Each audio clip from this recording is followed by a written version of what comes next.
చదువు నేర్చుకోవడం వల్ల ఏమిటి కలగాలంటే చాలా తెలియని వాణ్ణి నేను అన్న విషయం తెలియబడాలి. చదువుకి పరమార్థం ఏమిటి, చదువుకి ప్రయోజనం ఏమిటంటే ఎన్ని ఉన్నాయో నాకు తెలియనివి అని తెలియాలి. నాకు ఎన్ని తెలుసో అనుకుంటే చదువు లేనివాడని గుర్తు. అందుకే చదువుకున్న వానికన్నా చాకలాడు మేలు అని, అన్నీ తెలిసిన వాడికి అమావాస్య మరణం, ఏమీ తెలియని వాడికి ఏకాదశి మరణం అని సామెతలు రావడానికి కారణం అదే. నాకేం తెలుసు బాబాయ్ అండంలో వాడికి అహంకారం గెలిచాడు, నాకేం తెలియదండంలో వీడి అహంకారాన్ని గెలవలేదు. ఏకపాదుడు అని ఒక మహర్షి, ఆయన అనేక మంది శిష్యులకి వేదాన్ని చెప్తూ ఉండేవాడు. వేదము శృతి అని పేరు పొందింది. వేదం పుస్తకం ఇంట్లో ఉంది కదా అని చదువుకునేది కాదు, వేదం గురుముఖత నేర్చుకోవాలి. ఎందుకంటే వేదానికి అర్థం అక్కడ ఉండేటటువంటి తాత్పర్యాన్ని బట్టి మారదు, స్వరాన్ని బట్టి వేదానికి అర్థం మారిపోతుంది. ఆ స్వరం కానీ తప్పిందనుకోండి వ్యతిరేక ఫలితాలు వస్తుంది. అందుకే ఆ స్వరం నేర్చుకోవాలి. స్వరం నేర్చుకోవాలంటే ఉదాత్త, అనుదాత్త, స్వరిత అని 3 ఉంటాయి. ఉదాత్త అంటే పైకి ఎత్తవలసిన చోట పైకి ఎత్తాలి, అనుదాత్త అంటే కిందకి దింపవలసిన చోట దింపాలి, స్వరిత అంటే సమానంగా చదవవలసిన చోట సమానంగా చదవాలి. ఆ స్వరం తెలియకపోతే ఆ మంత్రాలకి అర్థం అంతా వ్యతిరేకంగా వస్తుంది. అప్పుడు ఒక్కొక్కసారి ఏ ప్రయోజనానికి మనం చేస్తున్నామో దానికి వ్యతిరేకమైన ప్రయోజనం వస్తుంది. అందుకే వేదం పుస్తకాలు పట్టుకుని చదువుకునేది, లేకపోతే రేడియోస్లో సంగీతంలో నేర్చుకునేది కాదు. అది గురుముఖత, గురువు గారి దగ్గరే నేర్చుకోవాలి. గురువు గారు అక్కడ కూర్చుని స్వరాన్ని సూచిస్తుంటే ఇలా అనాలి, ఇక్కడ నొక్కాలి, ఇక్కడ ఎత్తాలి అని చెప్తుంటే గురువు గారి ముఖత నేర్చుకున్నదేదో అది వేదం. దానికి చెవి ప్రధానమై ఉంటుంది. గురువు గారు మాట్లాడుతున్నప్పుడు, గురువు గారు చెప్తున్నప్పుడు దాన్ని చెవితో విని ఆ స్వరాన్ని నేర్చుకుని ఆ స్వరం ప్రకారం పలకాలి. వేదం నేర్చుకోవడానికి చెవి చాలా ప్రధానమైనటువంటి ఇంద్రియం కనుకనే, విని నేర్చుకునేది కనుకనే ఆ వేదానికి శృతి అనబడేటటువంటి పేరు వచ్చింది. ఆ గురువు గారికి ఉన్నటువంటి ఓపిక, ఆ గురువు గారికి శిష్యుల మీద ఉన్నటువంటి అభిమానం అట్లాంటిది. ఆయన నిరంతరం వేదం చెప్తుండేవాడు, రాత్రి లేదు పగలు లేదు, ఏకపాదుడు అలా చెప్తూనే ఉండేవాడు. ఆయన భార్య పేరు సుజాత, చాలా చక్కటి పేరు, 3 అక్షరాలతో ఉన్నటువంటి పేరు. ఆడపిల్లలకు పెట్టుకోవడానికి చాలా యోగ్యమైన పేరు సుజాత, మంచి జన్మ కలిగినది. ఆయన భార్య పేరు సుజాత. ఈ ఏకపాదుడు విద్యార్థులందరికీ వేదం చెప్తున్నాడు తన శిష్యులకి. పూర్వం గురుకుల విద్య అని ఉండేది. అన్నిటికన్నా మనుష్య జన్మకు అత్యంత ప్రధానమైనది ఏది అంటే అహంకార పరిత్యాగం. మన ప్రయత్నం లేకుండా వచ్చేది అహంకారం, ప్రయత్నం చేస్తేనే అహంకారం పోయి వచ్చేది వినయం. అందుకే ఎంతో ప్రయత్నం చేస్తే కానీ పోదు అహంకారం. ఆ అహంకారం పోవడానికి ఏం చేసేవారంటే పూర్వం గురుకులానికి పంపించేవారు. గురువు గారి దగ్గరికే శిష్యుడు వెళ్ళిపోయేవాడు. వెళ్ళిపోతే గురువు గారు పెట్టిన అన్నమే, ఎంతటి మహారాజు బిడ్డైనా భిక్షాటన చేసి తీసుకురావలసిందే. ఆ అన్నాన్నే గురుపత్ని పంచి ఇచ్చిన దాన్ని తినేవారు. అందుకే గురువు, గురుపత్ని, గురుపుత్రుడు ముగ్గురు గురువు గారితో సమాన స్థాయిని పొంది ఉండేవారు. ముగ్గురికి నమస్కారం. కాబట్టి అటువంటి గురువు ఎవరున్నారో ఆ గురువు నిరంతరం వేదం చెప్తుండేవాడు. ఏకపాదుడు. మిగిలిన ఆశ్రమాల్లో అలా ఉండదు, ఏదో ఒక నియతి వేళ ఎందు చెప్తూ ఉంటారు. ఏకపాదుడికి ఉన్నటువంటి ఉత్సాహం అటువంటిది, ఆయన అనురక్తి అటువంటిది. ఆయన ఎప్పుడూ వేదం చెప్తున్నాడు. ఓపిగ్గా పిల్లలు నేర్చుకుంటున్నారు, పడుకోవట్లేదు, వేళ పట్టులో తింటలేదు. ఈ ఏకపాదుడి యొక్క భార్య సుజాత గర్భిణి, ఆమె గర్భం ధరించింది. ఆ లోపల ఒక పిల్లవాడు పెరుగుతున్నాడు. వాడు వింటున్నాడు ఇవన్నీ. తండ్రి చెప్తూ ఉండడం, ఆ పిల్లలు అంటూ ఉండడం వింటున్నాడు. అలా వింటారా? ఖచ్చితంగా వింటారు, అందులో సందేహమే లేదు.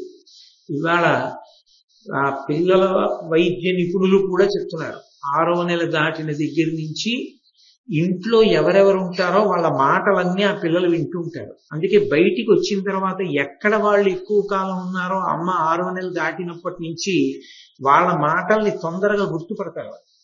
ఓ ఈయన మా తాతగారు అన్నమాట, ఈయన మాటలే మేము వింటుండేవాళ్ళం ఇక్కడ ఉండి అని వాళ్ళు గుర్తుపడతారు.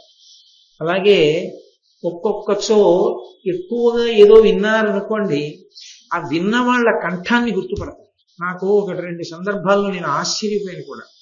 ఎక్కడో దూరదేశాల్లో ఉన్నటువంటి తల్లులు గర్భిణులైనప్పుడు వాళ్ళు ఏదో నేను చెప్పిన ఉపన్యాసాల క్యాసెట్లు తరచుగా వినేవారట.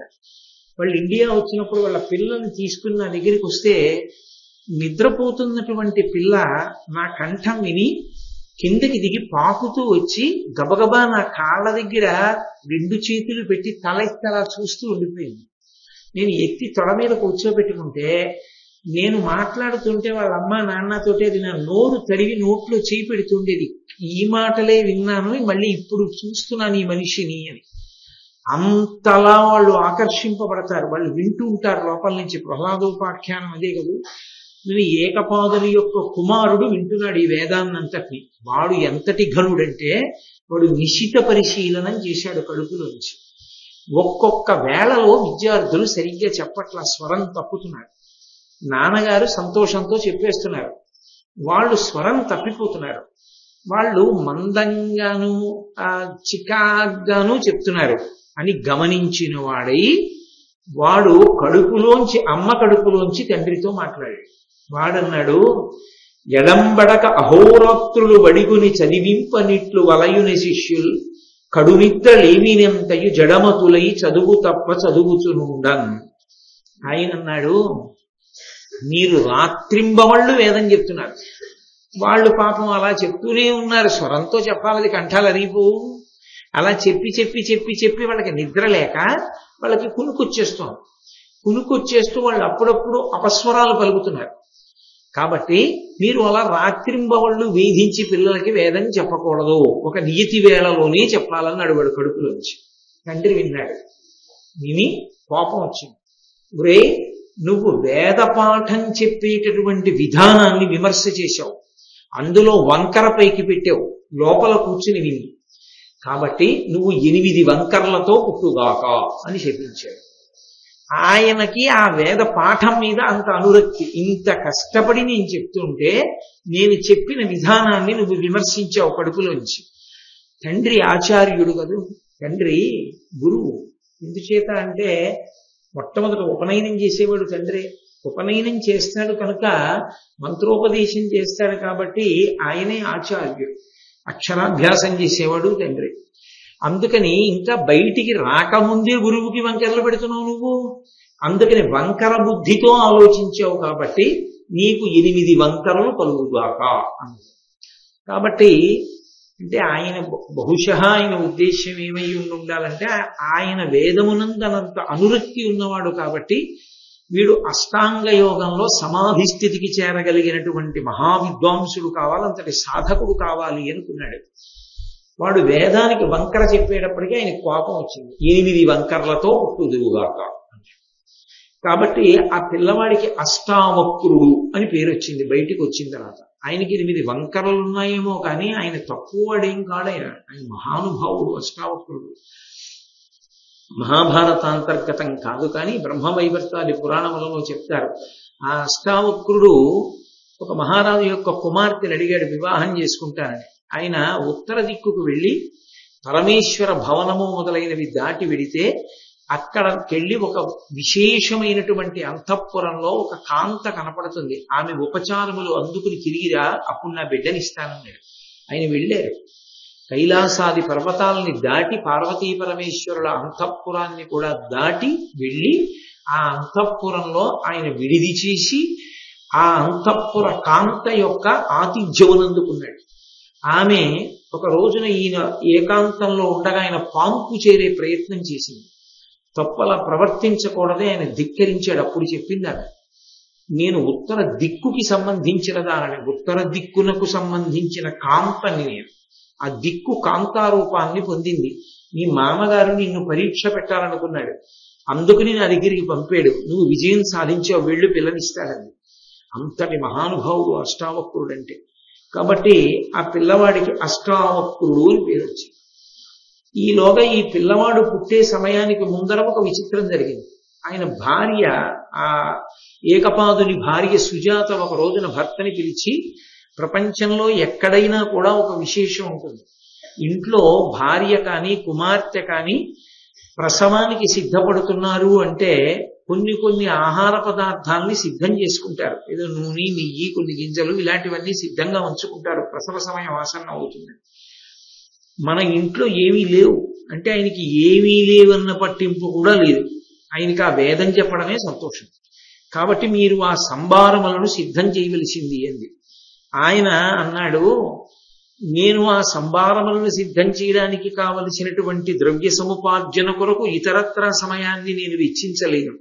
అందుకే రాజ్యాన్ని పరిపాలిస్తున్నవాడు జనకుడు. జనకుడు అంటే ఒక్క సీతమ్మ తండ్రే కాదు, ఆ వంశంలో ఉన్న వాళ్ళందరికీ జనకులనే పేరు. కాబట్టి నేను జనకుడి దగ్గరికి వెడతాను. అక్కడ వంది అని ఒక గొప్ప విద్వాంసుడు వచ్చాడు. పశ్చిమ దిక్కునకు అధిపతి అయినటువంటి వరుణుని యొక్క కుమారుడు. ఆ వంది ఎవరి చేత ఓడింపబట్టలేదుట. నేను వెళ్ళి ఆయన్ని ఓడిస్తాను. ఓడించి మహారాజు ఇచ్చేటటువంటి బహుమానాలు పట్టుకొస్తాను. దానితో ప్రసవ సమయానికి కావలసినటువంటి సామాగ్రిని సిద్ధం చేద్దాం అన్నాడు. ఆయన వెళ్ళి ఆ వందితో వాదన చేశాడు. వాదనలో ఓడిపోయాడు. ఓడిపోతే ఇతర విద్వాంసులతో పాటే ఏకపాదునకు కూడా జలవాస శిక్ష విధించాడు. అంటే నీళ్లలో ఉంచడం, తల నీళ్లలో ముంచుతూ ఉండడం, ఊపిరి కోసం కొట్టుకుంటున్నప్పుడు పైకెత్తుతూ ఉండడం, అలా నీళ్లలో ముంచి తేలుస్తూ ఉంటారు. అటువంటి శిక్ష వేశారు. ఇతర విద్వాంసులతో పాటు అనుభవిస్తున్నాడు ఏకపాదు. ఇక్కడ అష్టావక్రుడు పుట్టి పెద్దవాడు అవుతున్నాడు. ఆయన మేనమామ గారు ఉన్నాడు, ఉద్దాలకుడు అని, ఆ పక్కనే ఉండేవాడు. ఈ సుజాత అన్న తల్లి ఉన్నటువంటి పక్కనే. అదే సమయానికి, అష్టావక్రుడు పుట్టే సమయానికే ఉద్దాలకులకు ఒక కుమారుడు జన్మించాడు. ఆయనకి శ్వేతకేతు అని పేరుంచాడు తండ్రి.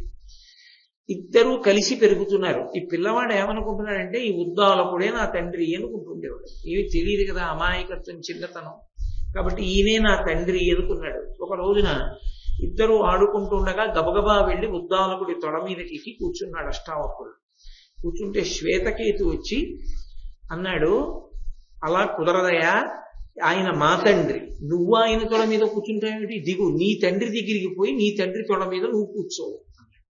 ఈ అష్టావక్రుడు ఎంతటి అమాయకుడంటే, తండ్రి ఎనుచు నుద్దాలకు తమకు గరము ప్రీతితో శ్వేతకేతుని భ్రాత ఎనుచు అనఘచరితుడు అష్టావక్రుడు అనుదినంబు కొండిరుంగక సుఖశీల నుండునంత.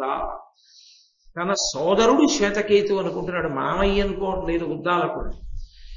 పరమ సంతోషంతో ఉన్నవాడు అవాక్కైపోయాడు. నీ తండ్రి వేరే ఉన్నాడు, వెళ్ళి వాడి తొడ మీద కూర్చో అంటే. ఆశ్చర్యపై గబగబా తల్లి దగ్గరికి వెళ్ళాడు. అమ్మా అమ్మా, మా నాన్నగారు ఎక్కడున్నారమ్మా అని అడిగాడు. అడిగితే ఆవిడంది, మీ తండ్రి నువ్వు పుట్టక పూర్వమే జనక మహారాజు గారి ఆస్థానంలో వరుణకుమారుడైనటువంటి వందితో వాదన కొరకు వెళ్ళి ఊడిపోయి జలవాస శిక్షను అనుభవిస్తున్నాడు.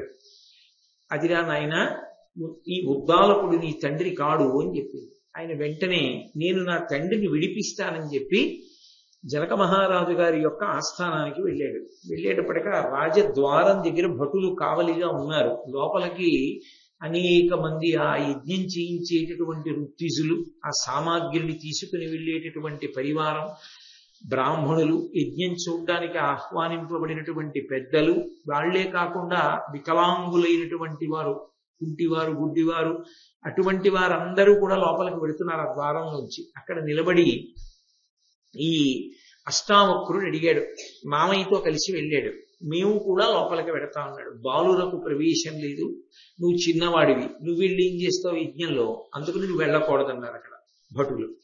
ఆయన అన్నాడు, అలయక ఏండ్లు కడుం పెక్కులు జీవించుట అరగలగుటయు తగు వృద్ధుల లక్షణమే, జ్ఞానము గలడేనిన్ బాలుడైన కడు వృద్ధు మహిం. ఏమిటో చాలా కాలం శరీరంతో భూమి మీద ఉన్నంత మాత్రం చేతనే వృద్ధుడు అని పిలవకూడదు. ఎవరు జ్ఞానము కలిగిన వాడో వాడు వృద్ధుడు.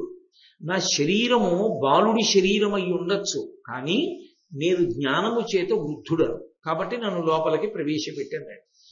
ఆయన ఆశ్చర్యపోయి లోపలికి వెళ్ళి జనక మహారాజు గారితో చెప్పాడు, ఇలా ఎవరో పిల్లవాడు వచ్చాడు, నేను జ్ఞానము చేత వృద్ధుణ్ణి అంటున్నాడు, పంపవచ్చా అని అడిగాడు. జనక మహారాజు గారు లోపలికి పంపించమన్నాడు. వెళ్ళాడు లోపలికి. వెళ్ళిన తర్వాత జనక మహారాజు గారు కొన్ని ప్రశ్నలు వేశారు. ఆ ప్రశ్నలన్నిటికీ జవాబు చెప్పాడు. తదనంతరం వరుణ కుమారుడైనటువంటి వందిని పిలిచారు. ఆయనతో వాగ్వాదం చేయమన్నారు. వాగ్వాదం చేసి ఆ వందిని ఓడించాడు. ఓడిస్తే జనక మహారాజు గారు నీకేం కావాలని అడిగాడు. నా తండ్రి ఏకపాదునితో కలిపి ఇంతకు ముందు ఓడింపబడి జలవాస శిక్ష అనుభవిస్తున్నటువంటి విద్వాంసులందరినీ విడుదల చేయమన్నాడు. వాళ్ళందరినీ కూడా విడుదల చేశారు. ఆ విడుదల చేసిన తరువాత తండ్రితో కలిసి జనక మహారాజు గారి దగ్గర అనేకమైనటువంటి బహుమానములను పొంది తండ్రి ఎంతో సంతోషిస్తుండగా తన కడుపున పుట్టినటువంటి పిల్లవాడు అంత చిన్న వయస్సులో అంతటి మహావిద్వాంసుడైతే తను శిక్షింపబడితే తనని విడిపించినటువంటి కొడుకు యొక్క ప్రజ్ఞ చూసుకుని ఏకపాదుడు మురిసిపోతుండగా తల్లి దగ్గరికి తండ్రితో కలిసి అష్టావక్ర మహర్షి తిరిగి వచ్చారు. అంతటి మహానుభావుడైన అష్టావక్రుడంటే చిన్న వయస్సులో వందిని ఓడించినటువంటి వాడు. అటువంటి అష్టావక్ర మహర్షి మొదలైనటువంటి వాళ్ళు నివసించిన ఆశ్రమ ప్రాంగణం ఇది.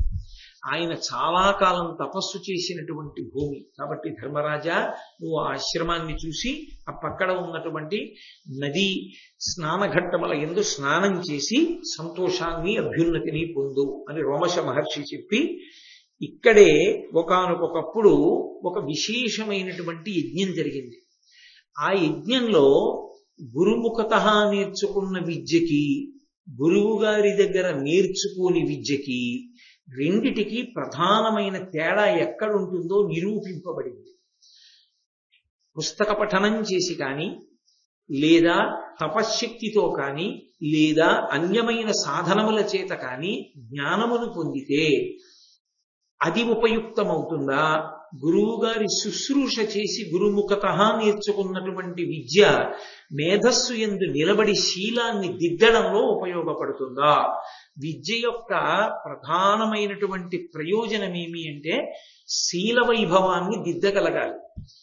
అది ఆ శీల వైభవాన్ని దిద్దడం, శీల వైభవం అంటే స్వభావమును దిద్దేదై ఉండాలి. స్వభావము అంటే పుట్టినప్పుడు వస్తుంది. పుట్టినప్పుడే ఒక్కొక్కడికి ఒక్కొక్క స్వభావం. ఆ స్వభావం పట్టుకోవడానికే అక్షరాభ్యాసం చేసేటప్పుడు అనేక రకాలైన వస్తువులు అక్కడ పెట్టి వీడిని పాకుతూ వెళ్ళి ముట్టుకోమంటాడు. వాడు దేన్ని వెళ్ళి ముట్టుకుంటాడో దాని చేత స్వభావ నిర్ణయం చేసుకుంటాడు. వాడు వెళ్ళి డబ్బులు ముట్టుకున్నాడు అనుకోండి, వీడికి డబ్బుల మీద అనురక్తి ఉంటుంది అంటారు. వాడు వెళ్ళి పుస్తకాలు ముట్టుకున్నాడు అనుకోండి, వీడికి గ్రంథముల మీద అనురక్తి ఉంటుంది. వాడొక జపం చేసే మాల పట్టుకున్నాడు అనుకోండి, వీడు అంతర్ముఖత్వాన్ని ఇష్టపడతాడు. వీడు ఎక్కువగా జపం చేస్తాడనమాట. అక్కడ ఉన్నటువంటి వస్తువులను బట్టి వాడు దేన్ని ముట్టుకున్నాడో దాన్ని బట్టి వాడి యొక్క వాసనా బలాన్ని నిర్ణయం చేసుకుంటారు. దాన్ని బట్టి వాడికి ఎటువంటి విద్య గరపించాలన్నది నిర్ణయం చేయడానికి. ఎందుకు ఆ స్వభావం అలా వస్తుంది? పుట్టుకతోనే అందరూ ఒకలా ఎందుకు ఉండరు? ఒకడు ఒకలా ఉంటే ఇంకొకరు ఇంకొకలా ఉంటారు. అలా ఉండడానికి కారణం ఏమిటి అంటే గత జన్మలలో చేసుకున్నటువంటి కర్మల యొక్క రుచి వాసన ఏముంటాయో వాటిని జీవుడు పట్టుకుని ఇంకో శరీరంలోకి వెళ్తాడు. అది రహస్యం. ఈ జన్మలో జీవుడికి విశేషమైన అనురక్తి ఉందనుకోండి ఒక విషయం మీద. ఎవరో ఒక ఆయనకి భగవద్గీత అంటే చాలా విశేషమైన అనురక్తి. అంత అనురక్తి ఆయన్ని ఏ శ్లోకం అడగండి, ఎక్కడి శ్లోకమైనా దానికి వ్యాఖ్యానంతో భాష్యంతో చెప్తాడు. అంత అనురక్తి. ఆయన శరీరం విడిచిపెట్టేటప్పుడు ఆయన మనసు ఈ వాసనని అంటే భగవద్గీత మీద అనురక్తినే పట్టుకుని బయటికి వెళ్ళింది అనుకోండి, ఆయన మళ్ళీ ఇంకో శరీరంలోకి వెడతాడు. మీరు అందుకే చూడండి, కొంతమంది పిల్లలు 3వ ఏటో 4వ ఏటో భగవద్గీత శ్లోకాలన్నీ చెప్పారు అంటారు. చాలా చిన్న వయస్సులోనే రాగాల్ని గుర్తుపట్టారు అంటారు. ఇక్కడికే వచ్చి ఒక పిల్లవాడు సంగీత కచేరీ చేశాడు 2 సంవత్సరాల వరుసగా. చాలా చిన్న వయస్సులోనే రాగాలన్నీ గుర్తుపట్టాడు అతను. అవన్నీ ఎందుకు సంభవాలు అవుతాయంటే జీవుడికి గత జన్మలలో ఉండిపోయినటువంటి లక్షణం అది. ఆ లక్షణాన్ని బట్టే పట్టుకుంటాడు. అది అలా పట్టుకుని వెళ్ళినది ఏదుందో అది మంచి వాసన అయితే పర్వాలేదు, అది చెడుకి సంబంధించింది అనుకోండి, ఇప్పుడు ఆ వాసన తొలగాలి, దాన్ని మార్చుకోవాలి. దాన్ని మార్చుకోవాలి అంటే చెప్పేటటువంటి విషయాన్ని వాడి స్వభావం మారడానికి వీలుగా చెప్పగలిగినటువంటి దక్షత కలిగినటువంటి వ్యక్తి గురువు. వాడికి పట్టుకున్నటువంటి విశేషాన్ని, ఆ వాసనా బలాన్ని తొలగిస్తాడు. పరమేశ్వర మూర్తి ఎక్కడ ఉంటుంది? బండరాయిలోనే ఉంటుంది. శిల్పి ఏం చేస్తాడు? బండరాయిలోంచి విగ్రహాన్ని పైకి ఎత్తడు. విగ్రహం కాకుండా ఉన్నటువంటి బండని చెక్కేస్తాడు. చెక్కేస్తే ఏం బయటికి వచ్చింది? పరమేశ్వరమూర్తి బయటికి వచ్చింది. ఇప్పుడు ఆ పరమేశ్వరమూర్తిని ప్రతిష్ఠ చేసిన తర్వాత శిల్పిని ఈ కంటి చివర చిన్న పెచ్చుండిపోయిందో కొట్టేయి అన్నారు అనుకోండి, కొడతాడా? కొట్టడు. నేను కూడా ఈ శిల్పకళలో ప్రవీణుణ్ణి అవడానికి ఆయన అనుగ్రహమే అంటాడు తప్ప కొట్టడిక. ఆయన పరమేశ్వరుడు అంతే. అక్కరలేనిది తీసి పరమేశ్వరుణ్ణి బయటికి తీసిన శిల్పిలా తన వాక్కులను ఆయుధంగా మార్చుకుని ఎలా బోధ చెయ్యాలో అలా బోధ చేస్తూ, దేని యందు అనురక్తి కల్పించాలో దాని యందు అనురక్తి కల్పిస్తూ, ఏ ప్రమాదకరమైన విషయమునందు అనురక్తి ఉండిపోయిందో దానిని తొలగిస్తూ, స్వభావాన్ని మార్చి ఈ జన్మలో ఉత్తర జన్మలలో కూడా వాడు పరమేశ్వరుడి వైపుకు వెళ్ళడానికి మార్గం సుగమం చేసి, కొన్ని కోట్ల జన్మలు ఎటో పోవలసిన వాడి జన్మ పరంపర తగ్గించి పరమేశ్వరుడి వైపుకి నడుపుతాడు గురువు. అది గురువు యొక్క దక్షత. కాబట్టి గురుముఖత నేర్చుకున్న విద్య ఏది ఉందో అది స్ఫురణలోకి వచ్చి స్వభావాన్ని మార్చడానికి అవకాశాన్ని ఇస్తుంది. అది పుస్తకగతమైందనుకోండి, పుస్తకంలో అది చదువుకున్నాడు అనుకోండి, అనుష్ఠాన క్రమంలోకి అలా జ్ఞాపకం రాదు. గురువు గారు స్వభావం తెలుసుకున్నాడు కాబట్టి చాలా బాగా చెప్తాడు ఆ స్వభావం మారేటట్టు. అలా వినలేదు, అందుకని గురువు దగ్గర నేర్చుకోని విద్య తనని దిద్దుకోవడానికి పనికిరాదు, తన స్వభావాన్ని మార్చాలి. ఇది చాలా గొప్ప విశేషమయ్యా. అసలు ఈ దేశంలో ఉన్నటువంటి మహాత్యాగములలో ఒక త్యాగంగా చెప్పబడేది ఏమిటో తెలుసా? చాలా గొప్పదానంగా చెప్పబడేది ఏది అంటే అన్నదానం అంటాం మనం. కాదు, అంతకన్నా కూడా గొప్పదానం ఏమిటి అంటే మంచి మాటలు చెప్పడం. అదే పెద్దదానం. అందుకే అసలు మాట్లాడవలసినటువంటి అవసరం లేకుండా మౌనంగా తమలో తాము భగవంతుణ్ణి ఆత్మని అనుభవించి ఆత్మగా నిలబడగలిగినటువంటి పరమయోగులైన వారు, మేము ఇలా ఉండిపోతే మేము అనుభవిస్తున్నటువంటి ఆత్మ యొక్క ఆనందం, దాని యొక్క సహజమైన స్థితి అవతల వాళ్ళకి ఎలా తెలుస్తుందనేటటువంటి ఔదార్యంతో నోరు విప్పి మాట్లాడడం వల్ల రెండుగా నిలబడి వారు అనుభవించవలసినటువంటి ఆత్మానందాన్ని జార విడిచి కొంతకాలం ద్వైతమనందు ప్రవేశిస్తున్నారు. రెండుగా ఉండి వారు ఆత్మానందాన్ని విడిచిపెడుతున్నారు. అందుకే వారు మాట్లాడితే అనుగ్రహ భాష అన్నారు. కాబట్టి మంచి మాటలు 4 చెప్పడమే అసలు గొప్ప దానం. అది లేనినాడు మనుష్య శరీరాన్ని పొందడం వల్ల ఏ ప్రయోజనాన్ని పొందాలో ఆ ప్రయోజనాన్ని సాధించడం సాధ్యం కాదు. అందుకే ఈ ఒక్క దేశంలోనే ఆ గొప్పతనం. ఎప్పుడూ ఎక్కడో అక్కడ మంచి మాటలు చెప్పబడుతూ ఉండడం, ఆ మంచి మాటలు కోరి కోరి వెళ్ళి వింటూ ఉండడం, విన్నందుకు ఫలితం జ్ఞాపకానికి వచ్చి అనుష్ఠానంలోకి తెచ్చుకోవడం, అనుష్ఠానం చేసినందుకు ఫలితం పరమేశ్వరుడికి దగ్గరగా జరగడం, పరమేశ్వరుడికి దగ్గరగా జరగడానికి ఫలితం పునర్జన్మలు తగ్గడం, పునర్జన్మలు తగ్గడానికి ఫలితం ఈశ్వరుని యందు చేరిపోవడానికి మార్గం సుగమమైపోవడం. దీనికి అంతటికీ ప్రబోధమే కారణమైంది. అందుకే ఈ దేశంలోనే మీకు ప్రత్యేకించి పురాణేతిహాసములను తరచుగా ఉపన్యసించడము, దానికి దేవాలయ ప్రాంగణములే ఆలవాలము కావడం అనేటటువంటిది ఎప్పుడూ కూడా ఆచరణ యందు జరుగుతున్న విశేషంగా ప్రకాశించింది. కాబట్టి ఆ విషయాన్ని నిరూపణం చేసిందయా ఇక్కడ చేసినటువంటి ఒక యజ్ఞ భూమి. దేవతలు వచ్చి ఆ విషయాన్ని నిర్ధారించారు. అలాగా చాలా అద్భుతంగా ఉంది. ఈ విశేషం ఏమిటో నాకు చెప్పవలసింది అన్నాడు ధర్మరాజు గారు. వెంటనే రోమశ మహర్షి చెప్తున్నారు, అలఘులు రైభ్య భరద్వాజులు తమలో సుహృదులై విశుద్ధ తపో నిశ్చలిత మతులి వనంబున నొలసి తపంబొప్ప చేయుచుండిరి నిమ్మిన్. ఇక్కడ భరద్వాజుడు రైభ్యుడు అనబడేటటువంటి 2 స్నేహితులు. వాళ్ళిద్దరూ కూడా అలఘులు. లఘువు అంటే చిన్నది, అలఘుడు అంటే చిన్నవాడు కాడు, అంటే చాలా పెద్దవాడు. పెద్దవారంటే వయస్సులోని కాదు, అనుష్ఠానమునందు, ఆ వేదం నేర్చుకున్న విధానమునందు, దాన్ని అవసరమైతే దేవతానుగ్రహాన్ని సంపాదించుకోవడానికి వీలైన క్రతువుగా మార్చగలిగిన ఒక దక్షత యందు వాళ్ళు నిష్ణాతులు.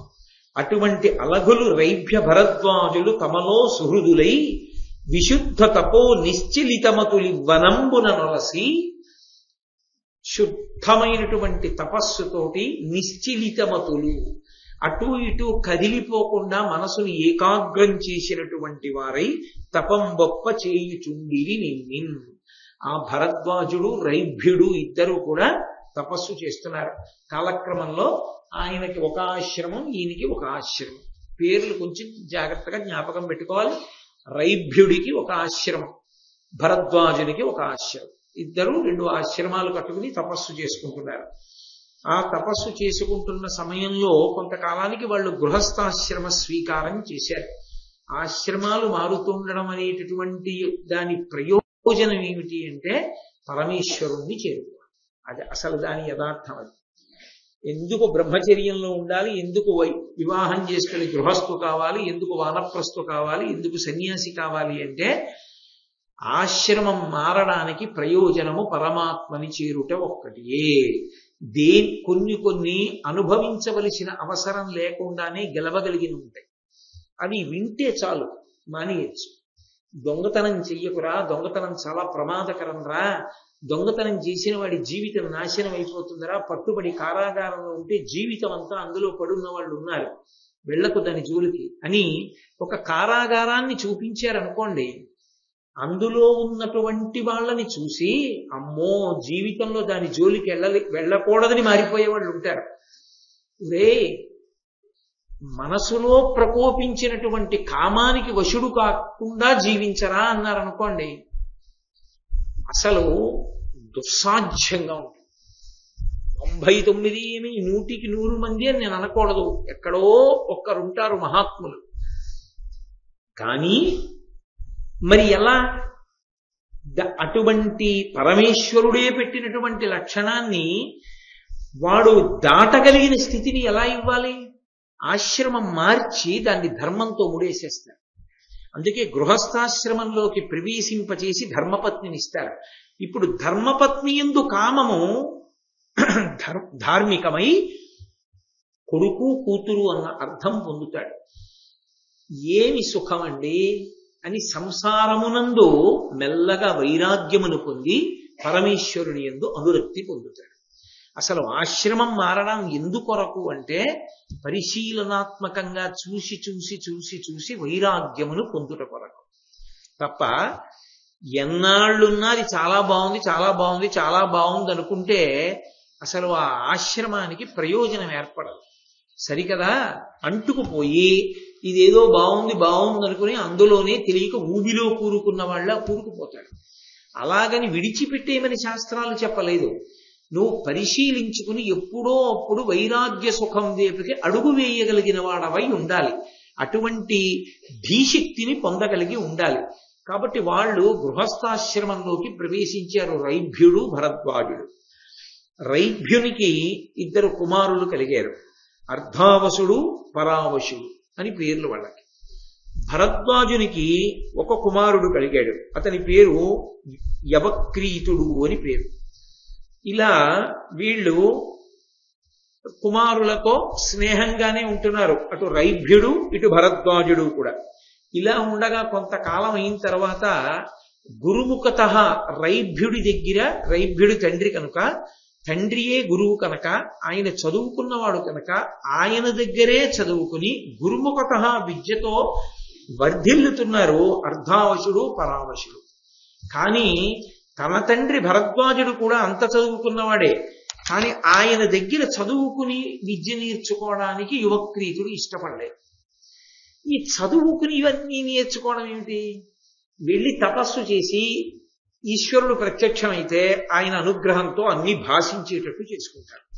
అంతేకాని రోజు ఈ కూర్చోవడం ఏమిటి, ఈ చదువుకోవడం ఏమిటి, ఇదంతా అఘాయిత్యంగా ఉంది, నేను అలా నేర్చుకోను. ఒక్కొక్కరిది చాలా ఆశ్చర్యకరంగా ఉంటుంది ఒక మనస్తత్వం. ఒకానొక సందర్భంలో నేను ఒక ఇంట్లో జరిగిన సన్నివేశం చూసి తెల్లబోయాను.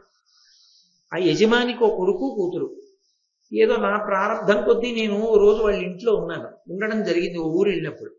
ఆ యజమాని కూతుర్ని కొడుకుని పిలిచి కూతురుతో అన్నాడు, అన్నయ్యకి 98 మార్కులు వచ్చాయి, నీకు 45 మార్కులు వచ్చాయి, ఇద్దరికీ సమానంగా చదువుకోవడానికి అవకాశం ఇచ్చాను కదా, నువ్వు పరీక్ష ముందు చదువుతావు, వాడు చూడు రోజు చదువుకుంటాడు, 98 వచ్చాయి, నువ్వు కూడా అలా చదవచ్చు కదా, రోజు ఆడుకుంటావు, పరీక్ష ముందు చదువుతావు అన్నాడు.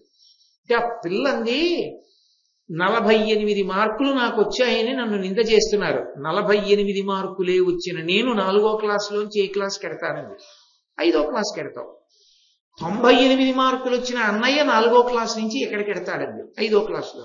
వాడు అనవసరంగా కష్టపడుతున్నాడు, నేను ఆడుకుంటూ 5లోకి ఎడుతున్నాను, వాడు కష్టపడుతూ 5లోకి వెళ్తున్నాడు. కాబట్టి నాదే సులువైన మార్గం.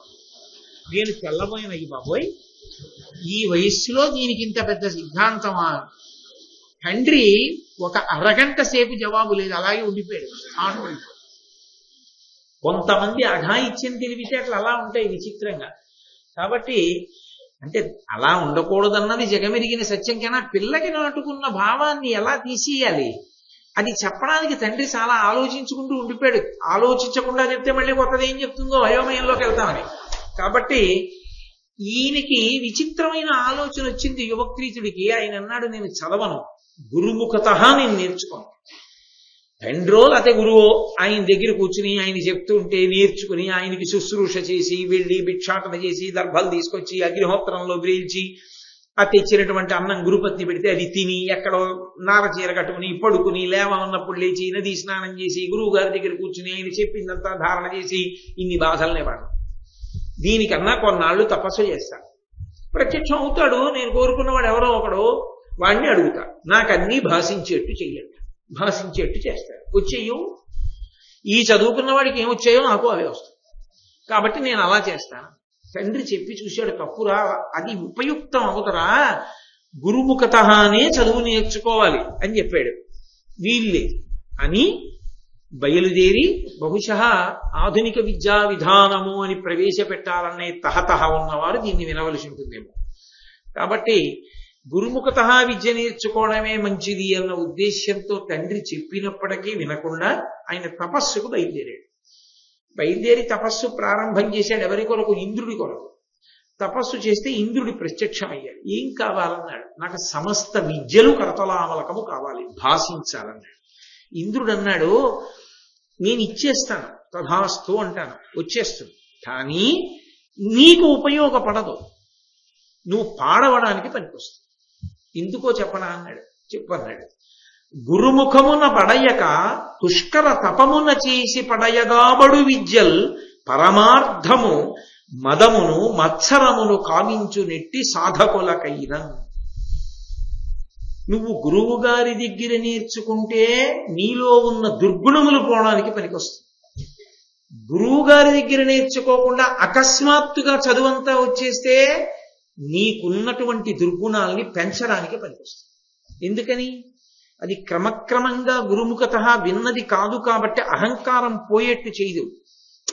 వచ్చిందా లేదా, నేను ప్రజ్ఞావంతుడు అవునా కాదా అంటావు, నీ నడవడిలో మార్పు రాదు.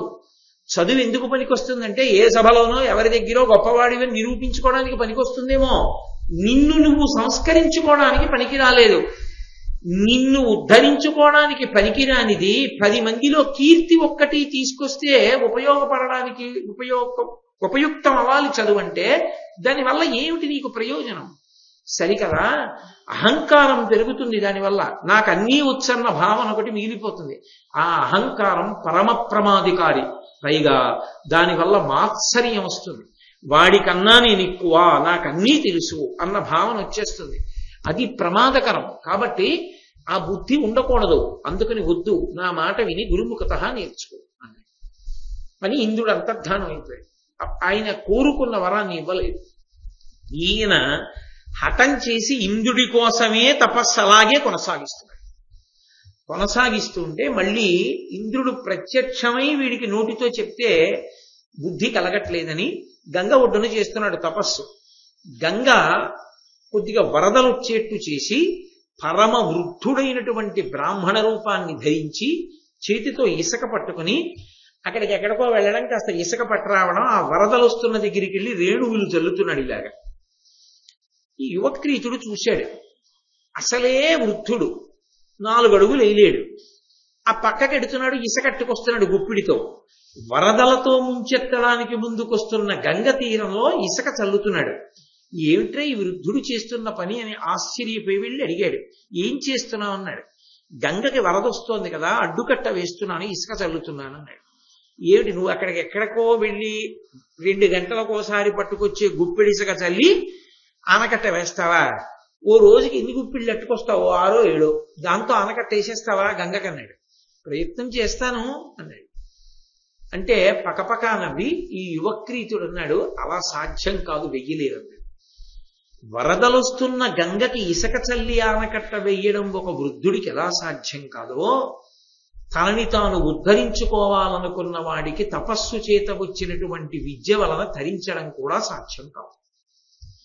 అది కూడా లోపల నుంచి ప్రకోపిస్తున్నటువంటి దుర్గుణములకు ఆనకట్ట వేయడానికి పనికిరాని ఇసుక రేణువులలా ఉంటుందా చదువు.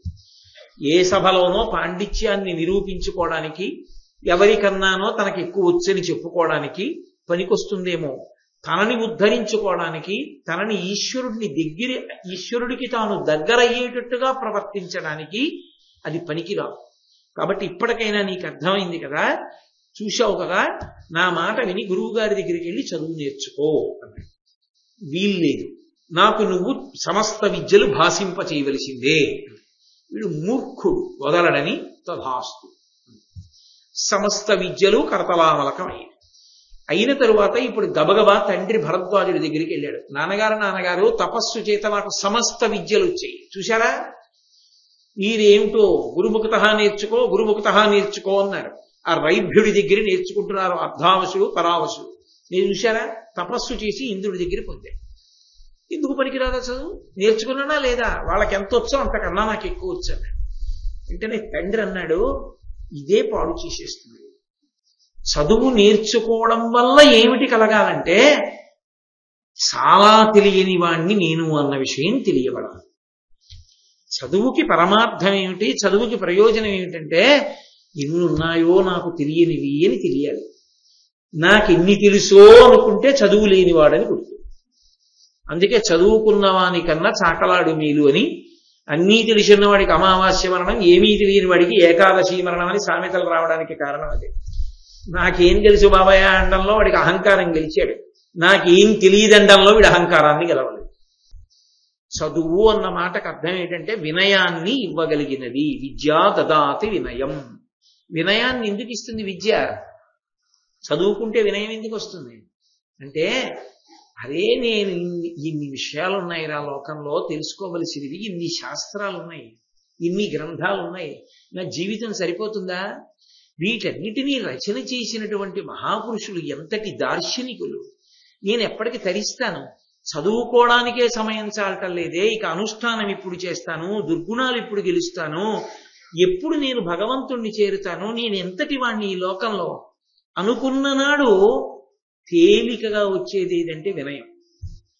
ఆ విద్య లేదనుకోండి, దాని వలన అహంకారం ఉంటుంది. ఎందుకంటే ఇన్ని తెలుసుకోవలసిన ఉన్నాయని తెలుసుకోని వాడు నాకు తెలియనిది ఏమిటని అనుకుంటాడు కనుక అహంకారం ఉంటుందన్నారు. ఏదో కొద్దిగా తెలిసిన్నవాడు నాకు తెలియనిదేమనుకున్ననాడు వాడి చదువు నిరర్థకమైంది. అహంకార నిర్మూలనంతో విద్య ఎప్పుడు వస్తుంది అంటే గురుముఖత నేర్చుకుంటే. అందుకే కేవలం ఒక పాఠాన్ని పాఠంగా చెప్పడానికి గురువు అక్కర్లేదు. ఓ సీడీ ప్లేయర్ చాలు. ఓ పాఠాన్ని పాఠంగా చెప్పేయడానికి ఎవరో చెప్పేస్తే దాన్ని సీడీ అమ్మేస్తే సీడీ పెట్టేస్తే చాలు, వినేయచ్చు కాదు. అందుకే మీరు చూడండి, ఉపన్యాసం వినేటప్పుడు ఓ గదిలోనో ఎక్కడో కూర్చుని వక్త మాట్లాడుతుంటే శ్రోతలందరూ కూడా హాయిగా స్పీకర్స్ పెట్టేస్తే ఏసీ రూమ్స్ లోనో కూర్చుని వింటుంటే సరిపోదా? అది వక్తకి మంచిది కాదు, శ్రోతలకి మంచిది కాదు. ఏది మంచిది అంటారేమో, ఒక దేవాలయ ప్రాంగణానికి మీ అంత మీరుగా ఒక ఉపన్యాసం వినడానికి బయలుదేరి వచ్చి బయట చెప్పులు విప్పి మనం పరమాత్మ ఉన్నటువంటి సన్నిధానంలో ఉన్నామని కూర్చుని పవిత్రమైన హృదయంతో వినేటప్పుడు ఎన్ని వందల మంది సభలో ఉండనివ్వండి, ఆ విద్య లోపలికి ప్రవేశించడానికి ప్రధాన కారణం ఏమై ఉంటుంది అంటే చెప్పేవాడిని చూడడం. లేకపోతే మీ అందరు ఎందుకండి ఇక్కడ కూర్చుని వినడం ఎందుకు? చెప్పేవాడిని చూస్తూ వింటున్నప్పుడు ఆయన హావభావాల్ని బట్టి ఆయన చెప్తున్నది మనసులోకి నాటుకుంటుంది. ఒక్కొక్కసారి ఏమవుతుందంటే ఇక్కడ విని మీరు వెళ్ళిపోయినా మీ మనస్సుని అది తాకిందనుకోండి, మీరు నిద్రపోతున్నప్పుడు నా మాటలు మీకు వినపడుతూ ఉంటాయి. మీకు నిద్రలో కూడా నా మాటలు వినపడుతుంటాయి, నేను చెప్తున్నట్లు కనపడుతూ ఉంటుంది. అది ఎప్పుడు సంభవం? ఎదురుగుండా కూర్చుని వింటున్నప్పుడు. అది గురు శిష్యులైతే వీడి బలహీనత ఇది, వీడిని ఇలా సంస్కరించాలి, ఇక్కడ కఠినంగా మాట్లాడాలి, ఇక్కడ సున్నితంగా మాట్లాడాలి, ఇక్కడ మంచి గుణం ఉంది దాన్ని బాగా వృద్ధిలోకి తేవాలి, ఊది ఊది రగల్చాలి, ఇది చెడు గుణం ఉంది మెల్లిమెల్లిగా నిధనం చేసేయాలి అని తెలుసుకుని గురువు మాట్లాడుతుంటాడు. అనుగుణంగా శిష్యుడు మారుతూ ఉంటాడు. ఇద్దరి మధ్య ఒక అనుబంధం ఉంటుంది.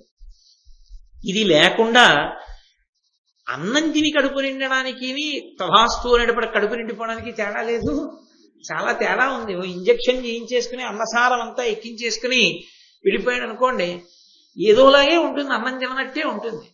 అన్నం తినడం అంటే అన్నం తినడమే. ఆ అన్నం తినడం కూడా ముందు పెరుగోసుకుని పప్పు అన్నం తినకూడదు ఏంటి? అబ్బాయి అదేంటంటే అదోలా ఉంటుంది. అదేంటి అలా ఎలా తింటామంటే ముందు పప్పే తినాలంటాడు. దీని పద్ధతి దాందే. గురుముఖత నేర్చుకున్నటువంటి విద్య వల్ల అహంకారం నశిస్తుంది. ఆ అహంకార నాశనానికి గురువు గారి దగ్గర కూర్చుని వినాలి. అలా విననప్పుడు నేను అందరి ముందు చెప్పక్కర్లేదు, ఎక్కడో కూర్చుని చెప్తానంటే వాడెవడో ఎప్పుడో ఎక్కడో చూస్తాడంటే ఎందుకది? ఎలా కుదురుతుంది? ముందు దానికో ప్రయోజనం ఉండాలా? ఇక్కడ నేను చెప్తే అది ఎప్పుడో తర్వాత ఎవరికో అందిందో, అందిన వాడు అలా పుచ్చుకోగలిగిన సమర్థుడు ఉన్నాడో ఆయనకో నమస్కారం, ఈశ్వరుడు అనుగ్రహించుగాక. కాబట్టి గురు శిష్య సంబంధంలో శిష్యుడు ఎదురుగుండా కూర్చుని గురువు గారి దగ్గర మెల్లమెల్లగా వింటూ ఆలోచిస్తూ, నా దగ్గర ఈ దోషం ఉంది, నేనైతే ఇలా మారాలన్నమాట, లేకపోతే నన్ను ఇలా పాడు చేస్తుందన్నమాట అనుకుని అన్వయం చేసుకుని మారుతాడు. రా చూసావా, నువ్వు అన్ని నేర్చుకుని వచ్చావన్నావో, కాబట్టి నువ్వు ఒక పని చేయి, నువ్వు వెళ్ళకు. ఆ భరద్వాజుడున్నాడే ఆయన ఆశ్రమం దగ్గరికి నువ్వు వెళ్ళవద్దు. ఎందుకు వెళ్ళొద్దు అంటున్నానో తెలుసా? ఆయన గురువు, ఆయన కొడుకులు అక్కడ చదువుకుంటున్నారు. నీది అహంకారం, వాళ్ళది వినయం. విద్య ఇచ్చేదే వినయాన్ని. వినయం అహంకారం రెండు పరస్పర విరుద్ధాలు. అవి ఒకదాన్ని ఒకటి ఒప్పుకోవు కాబట్టి సంఘర్షణ ఉంటుంది. సంఘర్షణలో ఎప్పుడు ఒకటి ఇంకో దాన్ని రెచ్చగొట్టి నశింపచేసేస్తుంది. అది దానికి ఉండేటటువంటి లక్షణం రా. అందుకని వెళ్లకు ఎప్పుడు భరద్వాజుని ఆశ్రమానికి అన్నాడు. ఇలాగే చెప్తాడన్నాడు. అది గురుముఖత నేర్చుకోకపోవడం వల్ల వచ్చిన లక్షణం అనుకుని ఒకనాడు భరద్వాజుని ఆశ్రమానికి వెళ్ళాడు. ఆశ్రమానికి వెళ్ళేటప్పటికీ ఆ రైభ్యుడి ఆశ్రమానికి వెళ్ళాడు. భరద్వాజుని కుమారుడైనటువంటి ఈ యువక్రీతుడు రైభ్యుని ఆశ్రమంలో అప్పటికి పరావశుడు అనబడే కొడుకున్నాడు కదా, అర్ధావశుడు పరావశుడు రెండోవాడు. ఆ పరావశునికి ఒక భార్య ఉంది, ఆమె పేరు కృష్ణ. ఆమె సుందరాంగి, ఆమె ఏదో పూలు కోసుకోవడానికి వచ్చింది. ఈయన వెళ్ళాడు. తనని తాను ఉద్ధరించుకోవడానికి పనికిరాని చదువు అయిపోయింది కదది. ఆ చదువు వలన పరకాంతని ఎలా చూడాలో ముందు ఈయనకి రాలేదు. పరకాంతని ఎలా చూడాలో పద్యాలు చెప్తాడు, పరకాంతని ఎలా చూడాలో అనుష్ఠానంలోకి మాత్రం రాలేదు. అది ఆ విద్యకి తేడా. నేను మీకు తేలిగ్గా అర్థమయ్యేట్టు చెప్పాలంటే, పరకాంతలో లక్ష్మీదేవి వల్ల చూడవలను, కామాక్షి వల్ల చూడవలనని పద్యాలు చెప్తాడు. తాను అలా చూడడం. ఎందుకు వచ్చింది ఆ తేడా అంటే, తాను గురుముఖత నేర్చుకున్నది కాదు, తనకి రక్తంలోకి జీర్ణం కాల. అందులో అది తనని ఉద్ధరించడానికి పనికిరాల. విన్నవాళ్లు మారచ్చేమో, తను మారలేదు. కారణం తను గురుముఖత నేర్చుకోలేదు. అది ప్రమాదం అక్కడ. కాబట్టి ఇప్పుడు ఆమెని చూచి, ఆమె రైభ్యుని కోడలని తెలిసి, తనతో పాటు చదువుకుంటున్నటువంటి పరావశుని భార్య అని తెలిసి ఆమె యందు మరులుకొని కోరరాని కోరిక కోరాడు. మామగారి నుంచి దూరంగా ఉన్నాను, ఈ ధూర్తుడు ఏమి ప్రమాదకరమైన చేష్టితం చేస్తాడోనని అప్పటికి అంగీకరించినట్టు నటించి లోపలికి వెళ్ళిపోయింది ఆవిడ. ఏదో ద్రౌపదీదేవి విరాట పర్వంలో సమయం అడిగినట్టుగా ఆమె లోపలికి వెళ్ళిపోయి మామగారికి చెప్పింది, ఇంత దుర్మార్గంగా ప్రవర్తిస్తున్నాడు, బయట భరద్వాజుని యొక్క కుమారుడైన యువక్రీతుడు వచ్చి నా పొందు కోరాడు అని చెప్పింది. వెంటనే ఆగ్రహం చెందాడు భరద్వాజుడు. ఆయన తన జట ఒకటి పెరిగి ఆ యజ్ఞగుండంలో వేశాడు మంత్రంతో. అందులోంచి ఒక రాక్షసుడు బయటికి వచ్చాడు. వేరొక జటని పెరికి మళ్ళీ వేసి మళ్ళీ మంత్రం చెప్పాడు. అందులోంచి ఒక సుందరాంగి బయటికి వచ్చింది. మీ ఇద్దరూ వెళ్ళి ఆ భరద్వాజ కుమారుడైనటువంటి ఆ యువక్రీతుణ్ణి నశింప చెయ్యండి అన్నాడు. ఇప్పుడు ముందు ఆ సుందరాంగి వచ్చింది. తను చదువుకున్న విద్య తనలోని దుర్మార్గపు గుణాన్ని దృష్టికోణం మారడం వల్ల తొక్కగలిగినటువంటి శక్తిని పొందడానికి ఉపయుక్తమైనది కాదు కదూ ఇప్పుడు. అందువల్ల ఆయన తొందరగా వశుడయ్యాడు. వశుడై కమండలం ఇమ్మంది. చేతిలో ఉన్న కమండలాన్ని ఇచ్చాడు. ఎప్పుడైతే కమండలాన్ని ఇచ్చేశాడో, ఆమె కమండలాన్ని స్పృశించిందో అతని యొక్క శౌచం పోయింది. శౌచం పోగానే ఈ రాక్షసుడు వెంటపడ్డాడు సంహరించడానికి. ఇతను భయపడి పరిగెత్తి పరిగెత్తి పరిగెత్తి పవిత్ర గృహం కదా అని తన తండ్రి భరద్వాజుని యొక్క అగ్నిశాలలోకి చేరాడు. అంటే తండ్రి గారి అగ్నిహోత్రాలు ఉంటాయి కదా, తండ్రి గారి అగ్ని గృహంలో దాక్కున్నాడు. ఈ రాక్షసుడు వెళ్ళి పొడిచి చంపేశాడు. ఆ యువక్రీతుడు మరణించాడు. అంటే ఇప్పుడు ఆయన చదువుకున్న చదువు, ఆయన చదువుకున్నది అంటే ఆయన తెలుసుకున్న చదువు, ఆయన పొందిన చదువు ఆయనని ఉద్ధరించడానికి ఎందుకైనా పనికొచ్చిందా? ఆయన్ని ఉద్ధరించడానికి ఆయన చదువు ఎందుకూ పనికిరాలేదు, ఆయన పాడైపోవడానికి పనికొచ్చింది. అందుకే పూర్వం చదువు చెప్పడము అన్న మాటకు అర్థం కేవలం చదువు చెప్పడం ఒక్కటే కాదు. చదువు చెప్పేటప్పుడు మాస్టారు, ఉపాధ్యాయుడు చదువుతో పాటుగా సంస్కారాలను అందించేవాడు. అది ఎటువంటిది అంటే ఔషధము పథ్యము రెండూ కలిపి నడిస్తే రోగము నయమవుతుంది. లేకపోతే అప్పటికి నశించి రోగ లక్షణము నయం కాదు.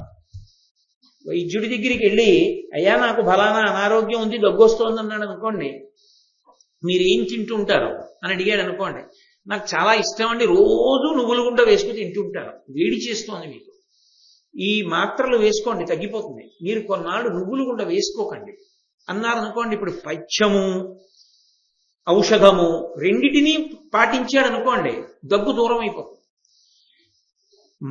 మాత్ర వేసుకుంటూ తినడం మాత్రం మానలేదనుకోండి, అప్పటికి తగ్గుతుందేమో 3 రోజులు, 4వ రోజు మళ్ళీ వచ్చేస్తుందా? వచ్చేస్తుంది.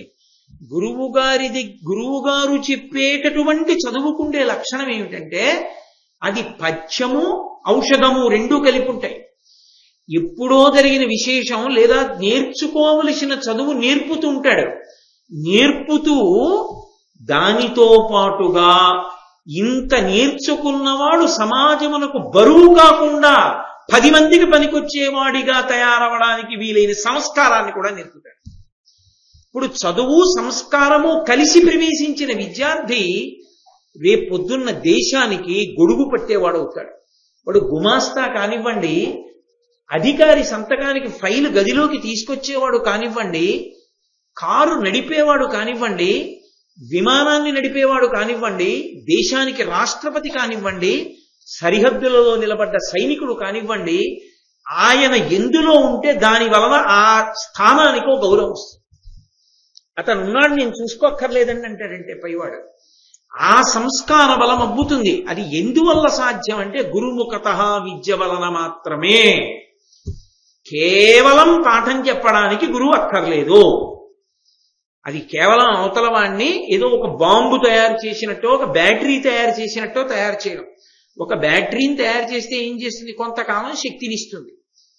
అలా తయారు చేయడానికి కాదు, 10 మందికి పనికొచ్చేవాడిగా ఆ విభూతిని కలిగి ఉండడాన్ని తయారు చేయాలి. అప్పుడు సమాజం అంతా వాడిని చూసి సంతోషిస్తుంది, ఆయన ఉన్నాడు అని సంతోషిస్తుంది. అలా గర్వపడడానికి వీలైనటువంటి వాడిని తయారు చేయడం గురువు మాటల చేతనే సాక్ష్యం. అందుకే గురువు లేని విద్య గుడ్డి విద్య. గురువు గారి దగ్గర నేర్చుకో. గురువుకి నమస్కారం చెయ్యకుండా దేని జోలికి వెళ్ళవద్దు. గురువుకి నమస్కారం చేసి ప్రారంభించింది ఏదైనా నీకు 10 మందికి కూడా ఉపయోగపడుతుంది. నాదని మొదలెట్టింది నిన్ను పాడు చేస్తుంది. ఇతరుల విషయం ఇంకెందుకు దాని గురించి. కాబట్టి ఇప్పుడు ఆ యువక్రీతుడు నశించడానికి అది కారణమైంది. సరే, అయిపోయిన తరువాత ఇలా కొంతకాలం అయిపోయింది. అయిపోయిన తరువాత ఒకప్పుడు బృహజ్జుమ్నుడు అనబడేటటువంటి ఒక రాజు యజ్ఞం చేస్తున్నాడు. ఆ యజ్ఞం చేస్తూ చేస్తూ ఋత్విజులుగా ఆహ్వానించాడు ఈ రైభ్యుని యొక్క కుమారులైనటువంటి అర్ధావసు పరావసు అనబడేటటువంటి పిల్లల్ని. ఇద్దరు వెళ్ళి ఋత్విజులుగా ఉండి ఆ యజ్ఞం చేయిస్తున్నారు. బాగా చీకటి పడిపోయింది ఆ యజ్ఞం చేస్తున్నటువంటి ప్రదేశం నందు.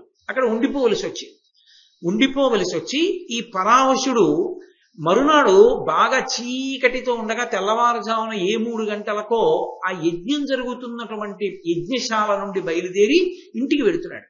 అది అరణ్య మార్గం. వెడుతుంటే తండ్రి ఏ చలిగా ఉందో ఏ కంబళియో కప్పుకొని తండ్రి వస్తున్నాడు, భరద్వాజుడు రైభ్యుడు.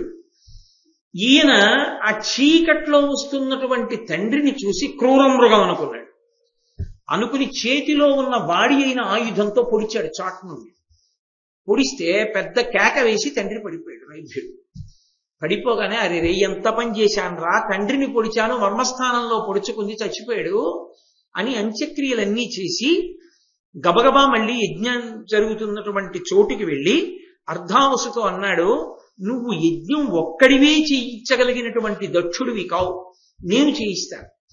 నువ్వేం చేస్తావంటే, నేను బ్రహ్మహత్య చేశాను, తండ్రిని తెలియక పొడి చేశాను తెల్లవారుజామున. తండ్రి గారిని తెలిసి పొడవలేదు, క్రూరమృగం అనుకుని పొడి చేశాను. అయినా తండ్రిని చంపేశాను కదా, మహావిద్వాంసుడిని గురువుని బ్రాహ్మణుణ్ణి చంపాను కదా, నాకు దోషం వచ్చింది. బ్రహ్మహత్య నశించడానికి సంబంధించిన ప్రాయశ్చిత్త మంత్రాలన్నింటినీ కూడా నువ్వు కూర్చుని చేసి ఎంత చేస్తే ఆ దోషం పోతుందో అంత చేశాక నువ్వు యజ్ఞశాలకి రా అన్నాడు. పాపం ఈ అర్ధావసు పరావసుడి మాటలు నమ్మాడు. అలాగేలే తమ్ముడా, నేను తప్పకుండా చేస్తానని చెప్పి అన్నగారు వెళ్ళిపోయి ఆయన చేయడం మొదలుపెట్టాడు. తమ్ముడి బ్రహ్మహత్య పోవడానికి కావలసిన మంత్రాలు ఆయన చేస్తున్నాడు, పరావసు యజ్ఞం చేస్తున్నాడు. అడుగుతారు కదా, అతను రావట్లేదు అని. నేను తండ్రిని చంపాను, నా బదులు ప్రాయశ్చిత్తం అతను చేస్తున్నాడని చెప్తే యజ్ఞం చేయించడానికి నీలాంటి దుర్మార్గుడు ఎందుకంటారేమో అని చెప్పడం మానేసి తను యజ్ఞం చేయించేస్తున్నాడు. కొంతకాలం అయిపోయిన తర్వాత ఎంత సంఖ్యలో ఆ మంత్రాలని ఆమ్నాయం చెయ్యాలో అంత చేసి పాపం అర్ధావసు తిరిగి యజ్ఞశాలలోకి వచ్చాడు. అంటే చదువు యొక్క సంస్కారం కూడా ఒక్కొక్కసారి ఉద్ధానపతనములకు కారణమవుతూ ఉంటుంది. సత్వగుణంతో నిరంతర పరిశీలనలో ఉన్నవాడి చదువే పనికొచ్చే చదువు.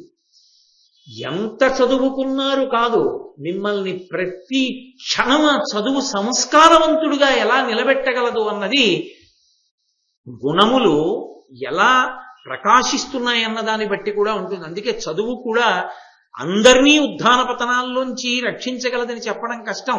విశ్వామిత్రుడంతటి వాడు అన్ని కష్టాలు పడవలసి వచ్చింది బ్రహ్మర్షి కావడానికి. కాబట్టి ఈ పరావసు ఆ మాట చెప్పి ఊరుకున్నాడు. ఆ కార్యం అంతా పూర్తయిపోయిన తర్వాత ఈ అర్ధావసు బయలుదేరి యజ్ఞశాలలోకి వచ్చాడు. వస్తుంటే అందరు అడిగారు, ఇంతకాలం ఎక్కడికి పోయావు, ఇప్పుడు ఎందుకు వస్తున్నావు అన్నాడు. ఎక్కడ అన్నగారు ఇంతకు ముందు తను చంపేశాడు తండ్రిని చెప్తాడు అని, వీడు ధూర్తుడు తండ్రిని చంపేశాడు, బ్రహ్మహత్య వస్తుందని ఇప్పటిదాకా మంత్రాలని అనుష్ఠానం చేసి ప్రాయశ్చిత్తం చేసుకుని ఇన్నాళ్ల తర్వాత యజ్ఞశాలకు వస్తున్నాడు అన్నాడు. తెల్లబోయాడు అర్ధావసు. అరే, నేను చెయ్యనిది నా మీదకి నెట్టాడు, తను చేసింది ప్రాయశ్చిత్తానికి నేను వెళ్ళాను, నువ్వు యజ్ఞం చేయించలేవంటే నేను వెళ్ళాను. తను యజ్ఞం చేయిస్తున్నాడు, తను చేసిన పని నేను చేశానని చెప్తున్నాడు సభలో 10 మంది ముందని. ఆయన ఆశ్చర్యపోయి అవాక్కై అప్పుడు కూడా తమ్ముణ్ణి ఏమీ అనకుండా తన చదువుకున్నటువంటి చదువు వలన కలిగినటువంటి సత్వగుణం చేత దేవతల్ని ప్రార్థన చేస్తూ ఊరుకున్నాడు. వెంటనే దేవతలు ఆకాశంలోకి వచ్చి అశరీరవాణిగా పలికారు. ఈ పరావసు చెప్పింది అపర్థం, ఇతనే తండ్రిని చంపాడు, కావాలని చంపలేదు, ఏదో ఆ చీకట్లో వెడుతుంటే క్రూరమృగం అనుకుని చంపాడు. ఇతనే అన్నగారిని బ్రహ్మహత్యాపాతక నివారణకి కావలసినటువంటి మంత్రములను అన్యాయం చేయమని చెప్పాడు. వెళ్ళినవాడు అర్ధావసు, ఉన్నవాడు పరావసు. అన్నగారి మీద నెపం పెడుతున్నాడు, ఇతందే తప్పు అని చెప్పారు. చెప్పేటప్పటికి అందరూ సభలో ఉన్నవాళ్ళు తెల్లబోయారు.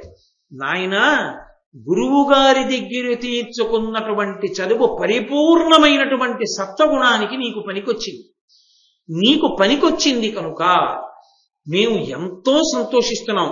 గురుముఖత నేర్చుకున్న విద్య ఎంత ఔదార్యానికి, ఎంత సహనానికి, ఎంతమంది ఉన్నతికి పనికొస్తుందో నిన్ను చూస్తే అర్థమవుతోంది. కాబట్టి నీకు వరాలు ఇస్తాను, కోరుకోమన్నాడు. కోరుకోమంటే ఇప్పుడు అర్థావసు ఏమడిగాడంటే, మొట్టమొదట ఏ తండ్రి నా తమ్ముడి చేతిలో హతుడయ్యాడో ఆ రైభ్యుడు మళ్ళీ పునర్జీవితుడు కావాలి. ఏ భరద్వాజుడు మా నాన్నగారితో కలిసి చదువుకున్నాడో ఆయన కొడుకు చనిపోయాడన్న వార్త తెలిసి తట్టుకోలేక ప్రాణం విడిచిపెట్టేశాడు. ఆ భరద్వాజుడు మళ్ళీ బతకాలి. ఆ భరద్వాజుడికి కొడుకుగా పుట్టి గురుముఖత నేర్చుకోరా అంటే నేర్చుకోకుండా మా తమ్ముడి భార్యని ఆశించి భంగపాటు పొంది మా నాన్న యజ్ఞంలోంచి వచ్చిన కృత్య వలన మరణించినటువంటి ఆ యువక్రీతుడున్నాడే వాడు బతకాలి. వీళ్ళు ముగ్గురు బ్రతికేటట్టుగా అనుగ్రహించండి. ఈ ముగ్గురితో అసలు అర్ధావసుకి ఏమైనా సంబంధం ఉందా? తండ్రి రైభ్యుడితో ఉందంటే అర్థం ఉంది. కానీ అంత ధూర్త పని చేసినటువంటి ఆ యువక్రీతుడిని బతికించమని అడగడం ఏమిటి? భరద్వాజుడిని బతికించమని అడగడం ఏమిటి? యువక్రీతుడు బ్రతికి సభలోకి వచ్చాడు. వచ్చిన తర్వాత అతను ఆశ్చర్యపోయి ఈయన వలన నేను బతికానని తెలుసుకుని వెంటనే దేవతల్ని ప్రశ్న వేశాడు. ఇతనికి ఇంత గొప్ప గుణం, ఇంత సత్వబుద్ధి, ఇంత మంచిగా ప్రవర్తించగలిగిన లక్షణం దేని వలన కలిగాయో నాకు చెప్పవలసింది. ఈ బుద్ధి నాకు అబ్బలేదు, వీడికి అబ్బింది. ఎందుకు అబ్బిందో మాకు చెప్పండి అని అడిగాడు దేవతల్ని. వెంటనే దేవతలు అన్నారు, గురు శుశ్రూషయనొచ్చుచు పరమ క్లేశమున చేసి పడసిన విద్యల్ స్ఫురించుగాక, గురుముఖ విరహితముగబడసినవియు వెలయునే ఎందు. గురువు గారి దగ్గర కూర్చుని గురువు గారి శుశ్రూష చేస్తూ గురుముఖత నేర్చుకున్నటువంటి విద్య నిరంతరము స్మృతి పథంలో ఉండి ఉద్ధరించుకోవడానికి హేతు అవుతుంది తప్ప గురువు గారి దగ్గర నేర్చుకోకుండా ఏదో తపస్సు మొదలైనటువంటి వాటి వలన పొందినటువంటి చదువు ఉందే అది అభ్యున్నతికి కారణం కాదు. గురుముఖత నేర్చుకోవడంలో ఇతనికి ఉన్నటువంటి దుర్గుణములు అన్నీ విడిచిపెట్టేసే ఇతని సంస్కారము అంత ఉన్నత సంస్కారముగా మారిపోయింది. అందుకే ఇద్దరూ ఒక చోటే నేర్చుకున్న పరావసు కన్నా కూడా అర్థావసు అంత గొప్పవాడయ్యాడు. కొంతవరకే గురుముఖత విద్య ఆ పరావసు కూడా పనికొచ్చింది. అర్థావసు నిగ్గు తేలి నిలబడ్డాడు. దీనికి గురుముఖత నేర్చుకోవడమే కారణము. కాబట్టి ఏ చదువైనా గురువు గారి దగ్గర నేర్చుకున్నప్పుడే ఇతరుల విషయము దేవుడెరుగో తనని తాను ఉద్ధరించుకోవడానికి పనికొస్తుంది సుమా అని దేవతలు పూర్తి చేశారు. ఓ ధర్మరాజా, ఈ దేశంలో చదువు ఎలా ఉండాలో, చదువు ఎలా చదువుకోవాలో నిరూపింపబడినటువంటి ప్రదేశం అదిగో ఆ యజ్ఞం జరిగిన ప్రదేశం. అంత గొప్ప విషయం ఇక్కడ నడిచింది. కాబట్టి ఈ విషయాన్ని గుర్తెరిగి నువ్వు ఆ యజ్ఞశాలలో ప్రవేశించి గంగానదీ తీరంలో స్నానం చేసి చక్కగా రా అన్నాడు. స్నానం చేసి సంతోషంగా తన తమ్ముళ్లతో, ద్రౌపదీదేవితో, ధౌమ్యుడితో, రోమశ మహర్షి, ఇతర విప్రులు అందరూ కలిసి వస్తుంటే ధర్మరాజు గారు ఒక్కసారి అర్జునుడిని స్మరించాడు.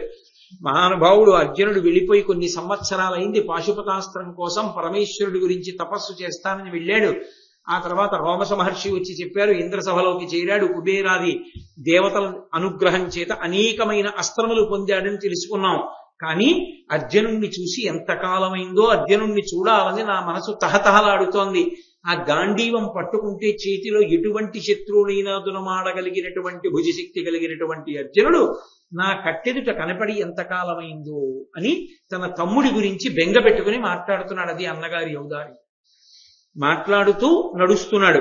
అనుచున్ పార్థవిలోకనంబు మదిలో నర్ధింపగా ధర్మజుండు అనవజ్జుల్ కడువెట్కతో నరిగితార పాండవుల్ గంధమాధన శైలేంద్రముగాంచిరి ఉన్నత బృహద్ధాతు స్థలీ సంహతిన్ ఘన సంధ్యాగమ శంక సన్మునులకున్ కావించు దానిన్ మహిన్. వాళ్ళు అలా నడిచి వెడుతూ గంధమాధన పర్వతాన్ని చూశారు. ఇప్పటికీ బదరీ వెడుతుంటే ఆ బదరీలో ఉండేటటువంటి కొంత సంపుటాన్ని కొంతకాలం పాటు అక్కడికి వెళ్ళి ఆరాధన చెయ్యలేనప్పుడు తీసుకొచ్చి ఉంచేటటువంటి ప్రదేశం ఒకటి ఉంది. అక్కడ దేవాలయం ఉంటుంది.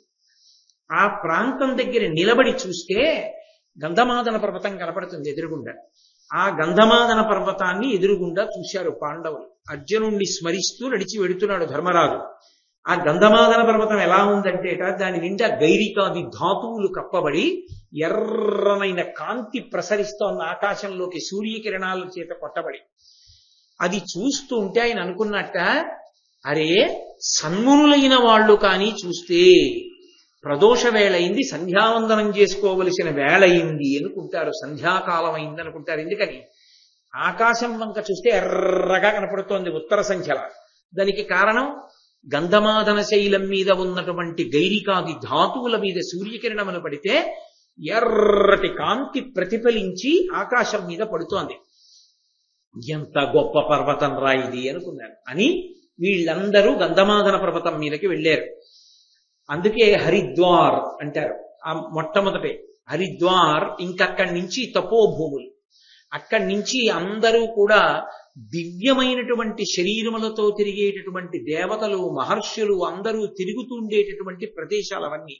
అందుకే ఆ భూముల్ని తొక్కాలన్నా కూడా కొంత అర్హత కావాలి అంటారు. హరిద్వార్ దాటి వెళ్ళడము అంటే దేవతలు తిరిగేటటువంటి భూముల యందు ప్రవేశించడం. కాబట్టి అటువంటి పరమ పవిత్రమైనటువంటి గంధమాదన పర్వతం మీదకి వెళ్ళారు. తీరా వెళ్ళిన తరువాత ఆ పర్వతం మీద అడుగు పెట్టి కొంత దూరం వెళ్ళారు. కడుబడి గట్పుచే విరుగగాబడి త్రెళ్ళు మహీరుహాళి చప్పుడు విని అందరూ చెదరి భూమిపైన్ గగనంబు ఉదగ్రతంబడియనో శైలశృంగములు భగ్నంబులయ్యనో ఎంచు ధూళినెక్కడ జనజేర కొండొరులుగానకయుండిరి సంచలాత్ములై. వాళ్ళు కొండొరులు ఒకళ్ళకొకళ్ళు కనపడలేదు. ఎందుచేత అంటే బ్రహ్మాండమైనటువంటి గాలి వచ్చేసి ధూళి పైకి లేచిపోయింది. లేచిపోయి ఆకాశము భూమి కలిసిపోయాయా? ఆకాశం విరిగిపోయి భూమి మీద పడిపోతుందా? ఈ పర్వత శిఖరాలు విరిగిపోయి పడిపోతున్నాయా? అన్నంత పెద్ద చప్పుడు, చెట్లు విరిగి పడిపోతున్నాయి. ఈ హడావిడిలో దుమ్ము పడి వాళ్ళకి కళ్ళు కనపడలేదు. కనపడక 3 బృందాలుగా విడిపోయారు. ఆ గాలి చేత కొట్టబడి దూరంగా తొలగతోయబడ్డారు. ధౌమ్యుడు, ధర్మరాజు గారు, సహదేవుడు ముగ్గురు ఒక జట్టుగా విడిపోయారు. భీముడు, ద్రౌపదీదేవి ఒకవైపుకు విడిపోయారు. ఆ తరువాత రోమశ మహర్షి, నకులుడు, బ్రాహ్మణుల యొక్క గుంపు ఒకవైపుకు వెళ్ళిపోయారు. 3 గుంపులుగా చెదిరిపోయారు. విశేషమైనటువంటి వర్షం పడింది. అసలే గంధమాదన పర్వతం, దాని మీద అంత గాలి వాన అయిన తరువాత మెల్లిగా వెతుక్కుని ఒకళ్లతో ఒకళ్ళు కలుసుకుని మొత్తం అందరూ కలిపి ఒక చోటుకు వచ్చారు. వచ్చిన తరువాత వాళ్ళు క్షేమకరమైన ప్రాంతానికి వెళ్ళడం కోసమని అక్కడ నడుస్తుంటే ఆ పర్వతం మీద నడవడానికి సరి అయిన చోటు ఉండదు. ఆ ఎత్తు పల్లాలలో మొనతేరినటువంటి రాళ్ల మీద నడిచినటువంటి కారణం చేత పుళ్ళు పడిపోయినటువంటి పాదములలోంచి నిత్తురు స్రవించి ఆ బాధ ఓర్చలేక ద్రౌపదీదేవి స్పృహ తప్పి పడిపోయింది. వెంటనే ధర్మరాజు గారు ఏడ్చాడు. వెళ్ళి చూసి, సముచితంబగు మృదుశైన తలంబున శయనించు ఈ తన్వి సదమలాంగి పరుసంపురాలపై పడి తీవ్ర వేదన పొందినయది. మహాపురుషులైన పాండవులకు ప్రియభార్యయైన పుత్రి సుఖముండునని మది సోమకుండు పాయక సంతోషపడియుండు గాకున్నయని విలాపించుచు అయ్యమ తనూజుడు ఉచిత వచన రచన నురార్చిరప్పుడు ధౌమ్యుదొట్టి సకల ధరణిసురులు మూర్ఛతేరినంత ముదిత ద్రౌపది సీత మందపవన సేవ్యమానయగుచు.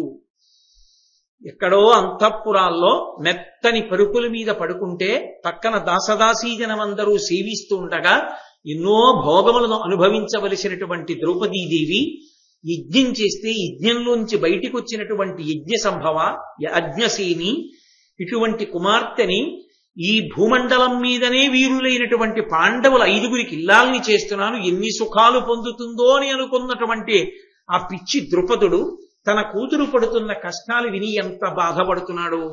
ఆఖరికి నా కూతురు ఇంత బాధపడుతున్నటువంటి స్థితిలో ఉందని ఎంత నొచ్చుకున్నాడు అని పాదములలోంచి నిత్తురు స్రవిస్తున్నటువంటి ద్రౌపదీదేవి వంక చూసి అలమటిస్తున్నటువంటి ధర్మరాజు గారిని ధౌమ్యాది పురోహితులందరూ కూడా యుక్తమైన మాటల చేత అనునయించారు. ఈలోగా ఆ పర్వతం నుంచి వచ్చినటువంటి చల్లని గాలి చేత ద్రౌపదీదేవి సేద తీరింది. వెంటనే ధర్మరాజు గారు భీమసేనుణ్ణి పిలిచి, ఈ ద్రౌపదీదేవి ఇక నడవలేదు. మహాభారతాది గ్రంథములను చదువుకోవడం ఎందుకు అంటే చిన్న కష్టానికి విచలితుడు కాకూడదు మనిషి. ఎవడు కష్టానికి విచలితుడైపోతాడో వాడు ఇక పురోగమించలేడు, అక్కడతో ఆగిపోతుంది. ఎందుకంటే మన కోణంలో ఒక వంకర వచ్చేస్తుంది, ఒక తిరుగు వచ్చేస్తుంది. అది ఏం చేస్తుందంటే సమస్తాన్ని కూడా అక్కడికే తెచ్చి అన్వయం చేస్తుంది. మీకు నేను ఒక ఉదాహరణ చెప్పాలంటే, ఓ మోకాళ్ళు నొప్పులు వచ్చాయి అనుకోండి, 50 ఏళ్ళు లేవు, వచ్చాయి మోకాళ్ళ నొప్పులు వచ్చాయి. ఇక ఏది చేయమన్నా ఏం చేస్తాను, మోకాళ్ళు సలిపేస్తుంటే అనడం వచ్చేసింది అనుకోండి, ఆ మలుపు తిరిగిపోయింది అనుకోండి, ఇక ఎందుకు పనికిరాడు, ఏమీ చేయి. ఏది చేయమన్నా నేనేం నడవగలను, నేనేం కూర్చోగలను, సలిపేయవు మోకాళ్ళు అంటున్నాడు అనుకోండి, ఏమంటే ఆఫీస్కి వెళ్తారా, ఏం వెళ్ళను, సలిపేస్తుంటే మోకాళ్ళు. ఏమంటే పూజ చేస్తే ఏం చేయను, సలిపేస్తుంటే. ఏమంటే ప్రవచనం చేస్తా, ఏం చేయను, చెప్తున్నానా. ఏమంటే భోజనానికి కూర్చోండి, ఏమిటి కూర్చోను, ఏ కుర్చీ అవి దిక్కుమాల బతికి ఇలా అయిపోయిందని నేర్చుకున్నాడు అనుకోండి, ఆయనలో నిరాశావాదం పెరిగిపోతే అంతా శుభ్రంగా ఉన్నాడు. ఒక్క మోకాళ్ళు నిప్పెడితే ఏమిటి దానివల్ల ప్రమాదం, మోకాళ్ళు నిప్పెడితే కుర్చీలో కూర్చో. అంత మాత్రం చేత నీ జీవితమేమి నాశనం అయిపోలేదు. తలుపులు తెరిచే ఉన్నాయి, నువ్వు భగవంతుడికి సంబంధించిన ఉపాసన చేయడానికి నీకు ఎక్కడా వైక్లభ్యం కలగలేదు సరికదా, పరమేశ్వరుని యొక్క గొప్ప అనుగ్రహానికి పాత్రుడవయ్యావు. ఎంత పాపం గతంలో చేసినది ఉండిపోయిందో, ఎంత కష్టపడాలో దాన్ని తీసుకెళ్లి ఏ ఇతర నొప్పిగానో పెట్టకుండా మోకాళ్లలో పెట్టి నువ్వు చేసే పనులు నువ్వు చేసుకునేట్టు ఈశ్వరుడు అనుగ్రహించాడు. కాబట్టి పరమాత్మకి రెట్టించిన ఉత్సాహంతో సేవ చేయి. దృష్టికోణం కాని తిరిగిందా ఇక పనికిరాడు, దసిపోతాడు మనిషి. ఆ దృష్టికోణం తిరిగిపోకుండా కాపాడాలి, అది చాలా అవసరం. అందుకే మహానుభావుడైనటువంటి ధర్మరాజు గారిని వెంటనే ఓదార్చారు వాళ్ళు. ఆయన భీమసేనుణ్ణి పిలిచాడు, పిలిచి, నాయనా భీమ, ద్రౌపదీదేవి బాగా అలిసిపోయింది, ఆమె రాలేదు, ఇప్పుడు నువ్వు కొంచెం జాగ్రత్తగా ఈ విషయాన్ని ఆలోచించి పరిష్కారాన్ని చూడు అన్నాడు. ఏమిటి దాని అర్థం? ఏం వాళ్ళు 5 భర్తలేగా, ఒరే 5 కాసేపు ఎత్తుకుని తీసుకెళ్తానరా అన్నా కూడా అదే ధర్మదోషం ఏం రాదుగా అందులో. అవసరమైతే భార్యను ఎత్తుకు తీసుకెళ్ళచ్చు, ఏమీ తప్పు కాదు. మరి ఏమిటి దోషం, ఎందుకు ఆ మాట అంటే, తన భార్య ద్రౌపదీదేవి పడిపోయింది స్పృహ తప్పి. తాను క్షత్రియుడు కనుక, బలాఢ్యుడు కనుక, తాను భీముడు నకులుడు సహదేవుడు నడుస్తున్నారు, తాము ఉత్సాహంతో నడిచేస్తున్నారు. బ్రాహ్మణులు ఎలా ఉన్నారో చెప్పుకోలేకపోతున్నారేమో. మరి ఇంత పదునైన రాళ్లు తేరిపోయిన కొండ మీద వాళ్ళ పరిస్థితి. ఇవాళ ద్రౌపదిని ఎత్తుకుంటారు, 10 మంది బ్రాహ్మణులు పడిపోతారు, ఎలా ఎత్తుకుంటారు, ఎంతమందిని ఎత్తుకుంటారు? 1000 మందిని తీసుకొచ్చే ముందు వాళ్ళు ఏమన్నారు? నువ్వు నీ తమ్ముళ్ళు ఉండగా మేము యాత్ర చెయ్యాలి గాని మీరు లేనప్పుడు మేము యాత్ర ఏం చేయగలమయ్యా, తీసుకెళ్ళన్నారు. తీసుకెళ్ళన్నప్పుడు అది తెలిసేనా తీసుకెళ్ళాలి. వాళ్ళు పడిపోకుండా యాత్రని రూపకల్పన చెయ్యాలి గాని రాత్రి బౌలు తిప్పేస్తే 3వ రోజు యాత్రలో చెప్పిన కార్యక్రమానికి రావడానికి ఎవడో అందరూ పడుకుంటారు. వాళ్ళ శరీరాలు తట్టుకునేటట్టు అందరికన్నా బలహీనుడు దేన్ని తట్టుకోగలడో దాన్నే రూపకల్పన చెయ్యాలి కదూ, అలా చేయించాలి యాత్ర. కాబట్టి తీర్థయాత్ర అన్నది ఎలా నడపాలో కూడా ధర్మరాజు గారి సందేశం ఆరణ్యకాండలో. కాబట్టి ఇప్పుడు భీమసేనుడికి అప్పచెప్పాడు. భీమసేనుడికి ఎందుకు చెప్పాలి? ఎవరికి చెప్పాలో వాళ్ళకి చెప్పాలి. అసలు కారుకి ఎన్ని సీట్లు ఉంటాయో, ఇన్నోవాకి ఎన్ని సీట్లు ఉంటాయో, వ్యాన్కి అయితే ఎన్ని సీట్లు ఉంటాయో, బస్సులో ఎన్ని ఉంటాయో తెలియని వాడిని పిలిచి ఓ 10 మంది ఎక్కడానికి ఏమైనా చూడవా అంటే 5 రిక్షాలు పిలుస్తాడు వాడు. ఎవరికి చెప్పాలి? ఏ నానాజీ గారు లాంటి వాడికో చెప్పాలి. చెప్తే వెంటనే దానికి ఏది పనికి వస్తుందో దాన్ని ఎక్కడ నిర్మానుష్యమైన ఎడారిలో కూడా సూచిస్తాడు. కాబట్టి ఎవరి సమర్థతకి తగిన పని వారికి అప్పచెప్పాలని భీముడికి చెప్పాడు ఆయన. వెంటనే భీముడు ఏం చేశాడు? ఇక్కడికొచ్చి ఇంతమందిని ఎత్తుకుని నిరభ్యంతరంగా సంతోషంగా నడిచి వెళ్ళిపోగలిగిన అలవాటు ఉన్న వాళ్ళు ఎవరు? రాక్షసులు ఒక్కళ్లే వెళ్ళగలరు అలాగా. కాబట్టి వాళ్ళు రావాలి. వాళ్ళు ఎందుకు వస్తారు? తనకి రాక్షస బలం ఎక్కడుంది? ఉంది. హిడింబ వలన పొందాడు ఘటోత్కచుణ్ణి. స్మరిస్తే వస్తాను నాన్నగారు అన్నాడు. ఒక్కసారి స్మరించాడు, వచ్చేసాడంటే తన సైన్యం అంతటితో. ఏమి నాన్నగారు ఆజ్ఞ అన్నాడు. ఊరే పడిపోయిందిరా మీ అమ్మ ద్రౌపదీదేవి. నాన్నగారు అమ్మనేమిటి? ధర్మరాజుని పెదనాయన గారిని, మిమ్మల్ని, నకులుణ్ణి, సహదేవుణ్ణి, ద్రౌపదీదేవిని, ధౌమ్యుణ్ణి, పురోహితుణ్ణి మీరు కబుర్లు చెప్పుకోండి, మంచి విశేషాలు ఆ కొండ మీద తీసుకెళ్తుంటే నేను వింటూ మిమ్మల్ని ఎత్తుకుపోతా, నా మూపున కూర్చోండి మీరు. అది ఘటోత్కచుడి యొక్క విశేషం. ఒక్కరినేమిటి నాన్నగారండి, మీ అందరూ కూర్చోండి. అమ్మేమిటి నాన్నగారు, మీ అందరూ కూడా కూర్చోండి. మా నాన్నగారు పెదనాన్నగారు అనలేదు, చక్కగా నలుగురు కూర్చోండి. అమ్మ కూర్చుంటుంది. మీరు ఒక్కరే వస్తుంటే మళ్ళీ వెనక్కి చూస్తుండాలి, ఆయన ఏదో అక్కడ చెప్పేస్తున్నాడు, మనం వింటలేదు, అక్కడ చెప్తున్నాడు అని బాధ ఉంటుంది. అందుకని ధౌమ్యుడిని కూడా కూర్చోబెట్టుకోండి. ధౌమ్యుడు చెప్తుంటాడు మీకు, అదిగోనయ్యా పర్వత శిఖరం మీద అలా ఇలా అని చెప్తుంటాడు, వింటూ రండి. అది ఆయన హృదయం. బ్రాహ్మణుల్ని, మిగిలిన రాక్షసులు ఉన్నారు కదా నా సైన్యం, అందరినీ హాయిగా సౌకర్యంగా ఎక్కించి తీసుకొస్తారు, చక్కగా ఎత్తి అంటే నా ఉద్దేశ్యంలో బహుశా బదరీలో మొట్టమొదట మనుష్యుల్ని మొయ్యడం అనేటటువంటి ప్రక్రియ పాండవులతోనే ప్రారంభమైంది. డోళీలు కట్టి తీసుకెళ్లే ప్రక్రియ ఎక్కడ ప్రారంభం అంటే మొట్టమొదట మొదలుపెట్టిన వాడు ఘటోత్కచుడు. అసలు వాళ్ళు పూజ చేయవలసింది, పతాకం పెట్టుకోవలసింది, ఘటోత్కచ పతాకం పెట్టుకోవాలి వాళ్ళు. కాబట్టి ఇప్పుడు వీళ్ళందరినీ ఎత్తుకుని బయలుదేరారు. రోమశ మహర్షిని, ఆయన్ని కూడా ఎక్కమన్నారు. ఆయన అన్నాడు, అక్కర్లేదయా, నాకు ఈ తీర్థయాత్రలు అలవాటే, సిద్ధులు వెళ్లే యోగ మార్గంలో పెడతాను నేను. అప్పటి వరకు ఎందుకు వెళ్ళాడు, వీళ్లతో చెప్పాలి కాబట్టి వెళ్ళలేదు, ఇప్పుడు తప్పలేదు కాబట్టి అలా వెళ్ళాలి. ఇన్ని యాత్రలు చేస్తే పడిపోని వాళ్ళు బదరీ యాత్ర దగ్గరికి వెడుతున్నప్పుడు మాత్రం గంధమాదన పర్వతం దగ్గరికి వచ్చేటప్పటికి వాహనాలు ఎక్కవలసి వచ్చింది. ఇన్ని యాత్రలైనా చేస్తావేమో కానీ బదరీ దగ్గరికి వెళ్ళేటప్పటికి డోడీలు ఎక్కడాలు, గుర్రాలు ఎక్కడాలు, కేదారు, బదరీ రెండింటికి తప్పవని ఆనాడే నిర్ణయం అయిపోయింది. కాబట్టి ఇప్పుడు ఘటోత్కచుని యొక్క సైన్యం అంతా తీసుకెడుతున్నారు వాళ్ళని గంధమాదన పర్వతం మీదకి. వెళ్ళారు, బదరీ క్షేత్రానికి వెళ్ళారు. చక్కగాను అక్కడ నరనారాయణులు తపస్సు చేసినటువంటి ప్రదేశాన్ని చూశారు. ఎంతో సంతోషంగా వాళ్ళు అక్కడ ఉండేటటువంటి సరోవరాల్లో, తీర్థాల్లో స్నానం చేస్తూ పరమేశ్వరుణ్ణి దర్శనం చేసుకుంటూ పుణ్యకార్యాలు చేస్తూ ఉన్నారు. ఆ బదరిలో రత్నాలతో కూడుకున్నటువంటి అరుగులున్నాయిట, అలగులు. గంధమాదన మహాధరణీధర సానురత్నవేదుల పవమాననందరుడును ద్రౌపదియున్ విహరించుచున్నచో లలిత సహస్రపత్ర కమలంబు సమీర విధూతమై మహీతలముపైన్ వడింబడియే తద్దయుబుల్పగ వరిముందటన్. రత్నాలతో తాపడం చేయబడినటువంటి ఒక అరుగు మీద పాండవులలో భీమసేనుడు, ద్రౌపదీదేవి కూర్చుని ఏదో మాట్లాడుకుంటూ ఉండగా, దూరంగా ఉన్నటువంటి అరుగుల మీద ఇతర పాండవులందరూ కూర్చుని ఉండగా, బ్రాహ్మణులు, ధౌమ్యుడు, రోమశ మహర్షి వీళ్ళు మాట్లాడుతుంటే, భీమసేనుడు, ద్రౌపదీదేవి ఎక్కడ కూర్చుని మాట్లాడుకుంటున్నారో అక్కడికి 1000 బంగారు రేకులతో కూడుకుని అపారమైనటువంటి సుగంధంతో కూడుకున్నటువంటి ఒక తామర పువ్వు వచ్చి అక్కడ పడింది.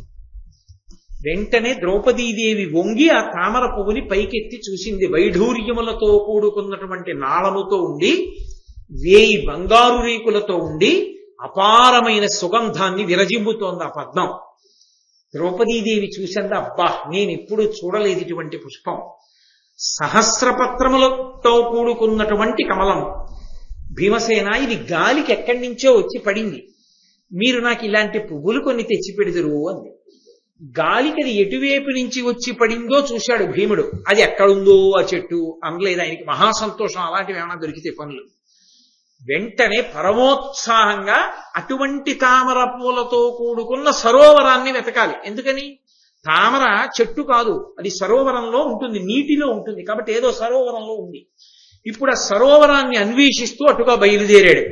ఎలా వెళ్ళాడంటే, ఆయన ఎంత ఉత్సాహంగా వెళ్ళాడంటే, గమనవేగంబున ద్రుమలతాజాల సంచాలన చేయుచు శైల గుహల నడిగి అదృశ్యులై కడువెట్కతో తన్ను చూచు కేచర సిద్ధ సుర భుజంగ గరుడ గంధర్వ కిన్నెర కమినుల చేత మానుగా అభివీక్షమానుడగుచు మ్రాపుల విరచచు వీకతో తీగలు పెరుగుచు పదహతి పృథునగేంద్రమద్రువనున్నతంబులై నెడలెక్కుచు మదగజంబువోలె మధ్యముండు పవన వైనతేయ పటుజవయుక్తుడై అరిగె గంధమాదనంతరమున.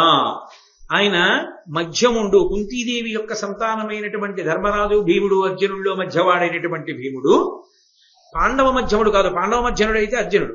కుంతీ సంతానంలో మధ్యముడైనటువంటి భీమసేనుడు పరమ సంతోషంతో ఆ గంధమాదన పర్వతం మీద నడిచి వెళ్ళిపోతూ అక్కడ ఉన్నటువంటి ఆ చెట్లనన్ని కొమ్మలన్నిటినీ కూడా తన బలంతో విరిచేస్తూ తన పదఘట్టనల చేత తీగలన్నిటినీ తొక్కేస్తూ ఆయన నడిచి వీరోచితంగా సంతోషంగా వెళ్ళిపోతుంటే, ఎవర్రా ఈ పురుషుడు ఇలా ఉన్నాడు, ఇంత తేజస్సుతో పరాక్రమంతో నడుస్తున్నాడని అక్కడ ఉండేటటువంటి నాగజాతి, కేచర, సిద్ధ, సుర, గరుడ, గంధర్వ, కిన్నెర జాతులకు చెందినటువంటి స్త్రీలందరూ గుహలలో తాగి రహస్యంగా భీముణ్ణి చూస్తుంటే, అంటే అంతటి అందగాడు ఆయన్ని చూస్తుంటే ఆయన ఎంతో సంతోషంతో పదఘట్టన చేస్తూ చప్పుడు చేస్తూ పర్వతం మీద ఒక మదపుటేనుగు నడిచినట్టుగా నడుస్తూ, ఆ గరుత్మంతుడు ఎలా వెడతాడో, ఆ వాయువు ఎలా వెడతాడో అటువంటి పటుత్వంతో నడిచి ఆ గంధమాదన పర్వతం యొక్క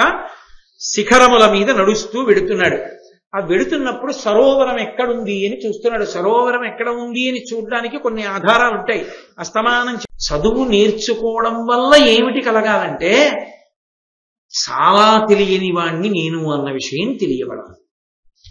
చదువుకి పరమార్థం ఏమిటి, చదువుకి ప్రయోజనం ఏమిటంటే, ఎన్ని ఉన్నాయో నాకు తెలియనివి అని తెలియాలి. నాకు ఎన్ని తెలుసో అనుకుంటే చదువు లేనివాడని గుర్తు. అందుకే చదువుకున్నవాని కన్నా చాకలాడు మేలు అని, అన్నీ తెలిసిన వాడికి అమావాస్య మరణం, ఏమీ తెలియని వాడికి ఏకాదశి మరణం అని సామెతలు రావడానికి కారణం అదే.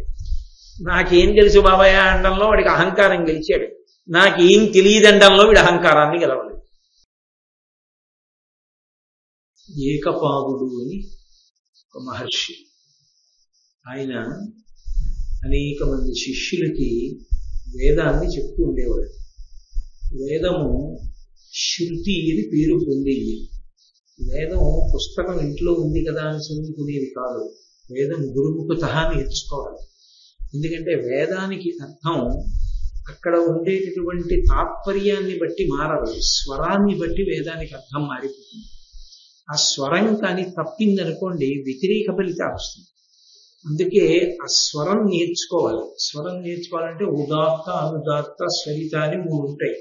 ఉదాత్త అంటే పైకి ఎత్తవలసిన చోట పైకి ఎత్తాలి, అనుదాత్త అంటే కిందకి దింపవలసిన చోట దింపాలి, స్వరిత అంటే సమానంగా చదవవలసిన చోట సమానంగా చదవాలి.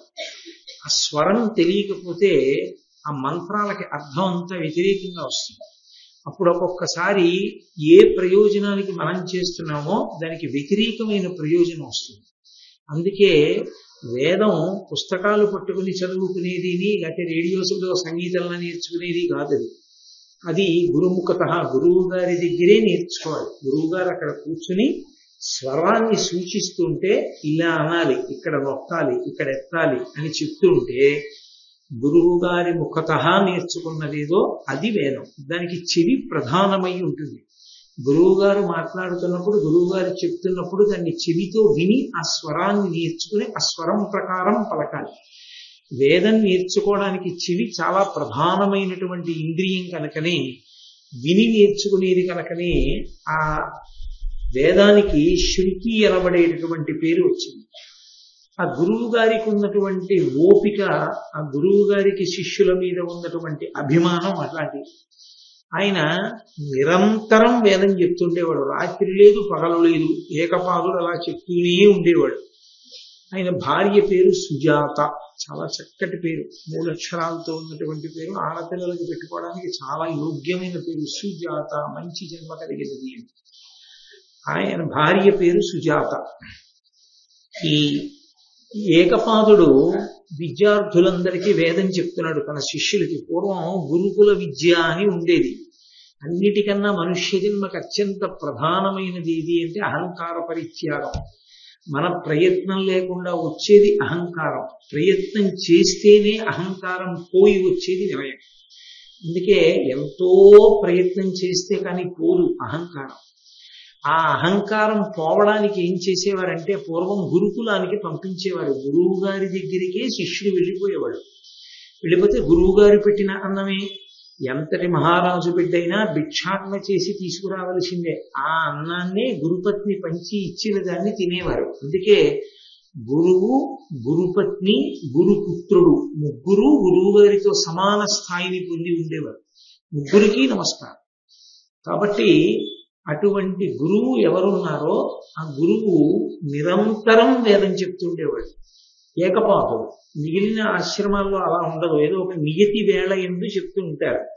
ఏకపాదుడికి ఉన్నటువంటి ఉత్సాహం అటువంటిది, ఆయన అనురక్తి అటువంటిది. ఆయన ఎప్పుడూ వేదం చెప్తున్నాడు. ఓపిగ్గా పిల్లలు నేర్చుకుంటున్నారు, పడుకోవట్లేదు, వేళ పట్టులో తింటలేదు. ఈ ఏకపాదుడి యొక్క భార్య సుజాత గర్భిణి, ఆమె గర్భం ధరించింది. ఆ లోపల ఒక పిల్లవాడు పెరుగుతున్నాడు. వాడు వింటున్నాడు ఇవన్నీ. తండ్రి చెప్తూ ఉండడం, ఆ పిల్లలు అంటూ ఉండడం వింటున్నాడు. అలా వింటారా?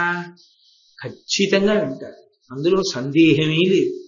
ఇవాళ ఆ పిల్లల వైద్య నిపుణులు కూడా చెప్తున్నారు, 6వ నెల దాటిన దగ్గర నుంచి ఇంట్లో ఎవరెవరు ఉంటారో వాళ్ళ మాటలన్నీ ఆ పిల్లలు వింటూ ఉంటారు. అందుకే బయటికి వచ్చిన తర్వాత ఎక్కడ వాళ్ళు ఎక్కువ కాలం ఉన్నారో అమ్మ 6వ నెల దాటినప్పటి నుంచి వాళ్ళ మాటల్ని తొందరగా గుర్తుపడతారు.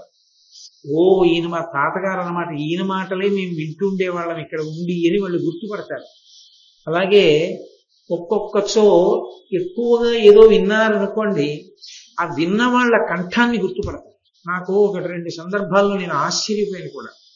ఎక్కడో దూరదేశాల్లో ఉన్నటువంటి తల్లులు గర్భిణులైనప్పుడు వాళ్ళు ఏదో నేను చెప్పిన ఉపన్యాసాల క్యాసెట్లు తరచుగా వినేవారు. వాళ్ళు ఇండియా వచ్చినప్పుడు వాళ్ళ పిల్లల్ని తీసుకుని నా దగ్గరికి వస్తే, నిద్రపోతున్నటువంటి పిల్ల నా కంఠం విని కిందకి దిగి పాకుతూ వచ్చి గబగబా నా కాళ్ళ దగ్గర 2 చేతులు పెట్టి తల ఎత్తలా చూస్తూ ఉండిపోయింది. నేను ఎత్తి తొడ మీద కూర్చోబెట్టుకుంటే, నేను మాట్లాడుతుంటే వాళ్ళ అమ్మ నాన్నతోటి అది నా నోరు తడివి నోట్లో చేయి పెడుతుండేది. ఈ మాటలే విన్నాను, మళ్ళీ ఇప్పుడు చూస్తున్నాను ఈ మనిషిని అని.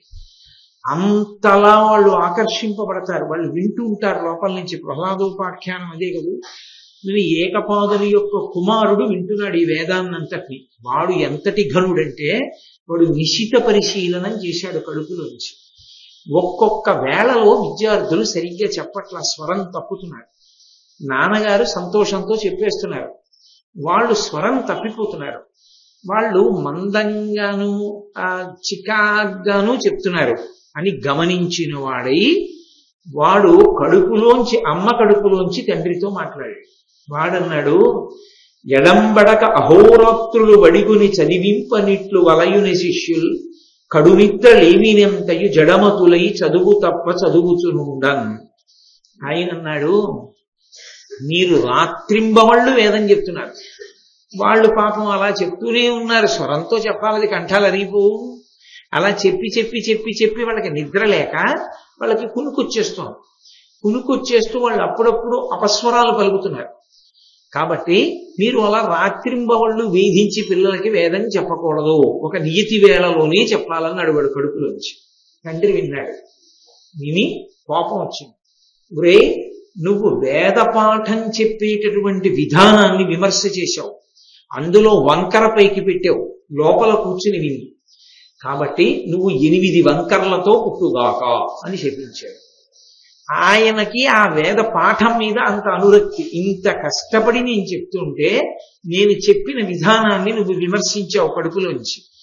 తండ్రి ఆచార్యుడు కదూ, తండ్రి గురువు. ఎందుచేత అంటే మొట్టమొదట ఉపనయనం చేసేవాడు తండ్రి. ఉపనయనం చేస్తాడు కనుక మంత్రోపదేశం చేస్తాడు కాబట్టి ఆయనే ఆచార్యుడు. అక్షరాభ్యాసం చేసేవాడు తండ్రి. అందుకని ఇంకా బయటికి రాకముందే గురువుకి వంకరలు పెడుతున్నావు నువ్వు. అందుకని వంకర బుద్ధితో ఆలోచించావు కాబట్టి నీకు 8 వంకరలు కలుగుగాక అన్నది. కాబట్టి అంటే ఆయన బహుశः ఆయన ఉద్దేశ్యం ఏమై ఉండాలంటే, ఆయన వేదమునందనంత అనురక్తి ఉన్నవాడు కాబట్టి వీడు అష్టాంగ యోగంలో సమాధి స్థితికి చేరగలిగినటువంటి మహావిద్వాంసుడు కావాలి, అంతటి సాధకుడు కావాలి అనుకున్నాడు. వాడు వేదానికి వంకర చెప్పేటప్పటికీ ఆయన కోపం వచ్చింది. 8 వంకర్లతో పుట్టుదువుగాక. కాబట్టి ఆ పిల్లవాడికి అష్టావక్రుడు అని పేరు వచ్చింది బయటికి వచ్చిన తర్వాత. ఆయనకి 8 వంకరలు ఉన్నాయేమో కానీ ఆయన తక్కువ వాడేం కాడు. ఆయన మహానుభావుడు, అష్టావక్రుడు. మహాభారతాంతర్గతం కాదు కానీ బ్రహ్మవైవర్తాది పురాణములలో చెప్తారు. ఆ అష్టావక్రుడు ఒక మహారాజు యొక్క కుమార్తెను అడిగాడు వివాహం చేసుకుంటానని. ఆయన ఉత్తర దిక్కుకు వెళ్ళి పరమేశ్వర భవనము మొదలైనవి దాటి వెడితే అక్కడికెళ్ళి ఒక విశేషమైనటువంటి అంతఃపురంలో ఒక కాంత కనపడుతుంది. ఆమె ఉపచారములు అందుకుని తిరిగిరా, అప్పుడు నా బిడ్డనిస్తానన్నాడు. ఆయన వెళ్ళారు. కైలాసాది పర్వతాలని దాటి పార్వతీ పరమేశ్వరుల అంతఃపురాన్ని కూడా దాటి వెళ్ళి ఆ అంతఃపురంలో ఆయన విడిది చేసి ఆ అంతఃపుర కాంత యొక్క ఆతిథ్యమునందుకున్నాడు. ఆమె ఒక రోజున ఈయన ఏకాంతంలో ఉండగా ఆయన పాంపు చేరే ప్రయత్నం చేసింది. తప్పలా ప్రవర్తించకూడదే ఆయన ధిక్కరించాడు. అప్పుడు చెప్పింది ఆమె, నేను ఉత్తర దిక్కుకి సంబంధించిన దానిని, ఉత్తర దిక్కునకు సంబంధించిన కాంతని నేను. ఆ దిక్కు కాంతారూపాన్ని పొందింది. నీ మామగారు నిన్ను పరీక్ష పెట్టాలనుకున్నాడు, అందుకని నా దగ్గరికి పంపాడు. నువ్వు విజయం సాధించావు, వెళ్ళు పిల్లనిస్తాడండి. అంతటి మహానుభావుడు అష్టావక్రుడు అంటే. కాబట్టి ఆ పిల్లవాడికి అష్టావక్రుడు అని పేరు వచ్చింది. ఈలోగా ఈ పిల్లవాడు పుట్టే సమయానికి ముందర ఒక విచిత్రం జరిగింది. ఆయన భార్య, ఆ ఏకపాదుని భార్య సుజాత ఒక రోజున భర్తని పిలిచి, ప్రపంచంలో ఎక్కడైనా కూడా ఒక విశేషం ఉంటుంది. ఇంట్లో భార్య కానీ కుమార్తె కానీ ప్రసవానికి సిద్ధపడుతున్నారు అంటే కొన్ని ఆహార పదార్థాలని సిద్ధం చేసుకుంటారు. ఏదో నూనె, నెయ్యి, కొన్ని గింజలు ఇలాంటివన్నీ సిద్ధంగా ఉంచుకుంటారు. ప్రసవ సమయం ఆసన్నం అవుతుంది. మన ఇంట్లో ఏమీ లేవు అంటే ఆయనకి ఏమీ లేవన్న పట్టింపు కూడా లేదు. ఆయనకి ఆ వేదం చెప్పడమే సంతోషం. కాబట్టి మీరు ఆ సంభారములను సిద్ధం చేయవలసింది అంది. ఆయన అన్నాడు, నేను ఆ సంభారములను సిద్ధం చేయడానికి కావలసినటువంటి ద్రవ్య సముపార్జన కొరకు ఇతరత్ర సమయాన్ని నేను వెచ్చించలేను. అందుకే రాజ్యాన్ని పరిపాలిస్తున్నవాడు జనకుడు. జనకుడు అంటే ఒక్క సీతమ్మ తండ్రే కాదు, ఆ వంశంలో ఉన్న వాళ్ళందరికీ జనకులనే పేరు. కాబట్టి నేను జనకుడి దగ్గరికి వెళతాను. అక్కడ వంది అని ఒక గొప్ప విద్వాంసుడు వచ్చాడు. పశ్చిమ దిక్కులకు అధిపతి అయినటువంటి వరుణుని యొక్క కుమారుడు. ఆ వంది ఎవరి చేత ఓడింపబట్టలేదుట. నేను వెళ్ళి ఆయన్ని ఓడిస్తాను. ఓడించి మహారాజు ఇచ్చేటటువంటి బహుమానాలు పట్టుకొస్తాను. దానితో ప్రసవ సమయానికి కావలసినటువంటి సామాగ్రిని సిద్ధం చేద్దాం అన్నాడు. ఆయన వెళ్ళి ఆ వందితో వాదన చేశాడు. వాదనలో ఓడిపోయాడు. ఓడిపోతే ఇతర విద్వాంసులతో పాటే ఏకపాదునకు కూడా జలవాస శిక్ష విధించాడు. అంటే నీళ్లలో ఉంచడం, తల నీళ్లలో ముంచుతూ ఉండడం, ఊపిరి కోసం కొట్టుకుంటున్నప్పుడు పైకెత్తుతూ ఉండడం, అలా నీళ్లలో ముంచి తేలుస్తూ ఉంటారు. అటువంటి శిక్ష వేశారు. ఇతర విద్వాంసులతో పాటు అనుభవిస్తున్నాడు ఏకపాదు. ఇక్కడ అష్టావక్రుడు పుట్టి పెద్దవాడు అవుతున్నాడు. ఆయన మేనమామ గారు ఉన్నాడు, ఉద్దాలకుడు అని, ఆ పక్కనే ఉండేవాడు. ఈ సుజాత అన్న తల్లి ఉన్నటువంటి పక్కనే. అదే సమయానికి, అష్టావక్రుడు పుట్టే సమయానికే ఉద్దాలకునకు ఒక కుమారుడు జన్మించాడు. ఆయనకి శ్వేతకేతు అని పేరుంచాడు తండ్రి. ఇద్దరూ కలిసి పెరుగుతున్నారు. ఈ పిల్లవాడు ఏమనుకుంటున్నాడంటే ఈ ఉద్దాలకుడే నా తండ్రి అనుకుంటుండేవాడు. ఏమి తెలియదు కదా, అమాయకత్వం, చిన్నతనం. కాబట్టి ఈయనే నా తండ్రి అనుకున్నాడు. ఒక రోజున ఇద్దరు ఆడుకుంటుండగా గబగబా వెళ్ళి ఉద్దాలకుడి తొడ మీదకి ఎక్కి కూర్చున్నాడు అష్టావక్రుడు. కూర్చుంటే శ్వేతకేతు వచ్చి అన్నాడు, అలా కుదరదయా, ఆయన మా తండ్రి, నువ్వు ఆయన తొడ మీద కూర్చుంటావేమిటి? దిగు, నీ తండ్రి దగ్గరికి పోయి నీ తండ్రి తొడ మీద నువ్వు కూర్చోవు.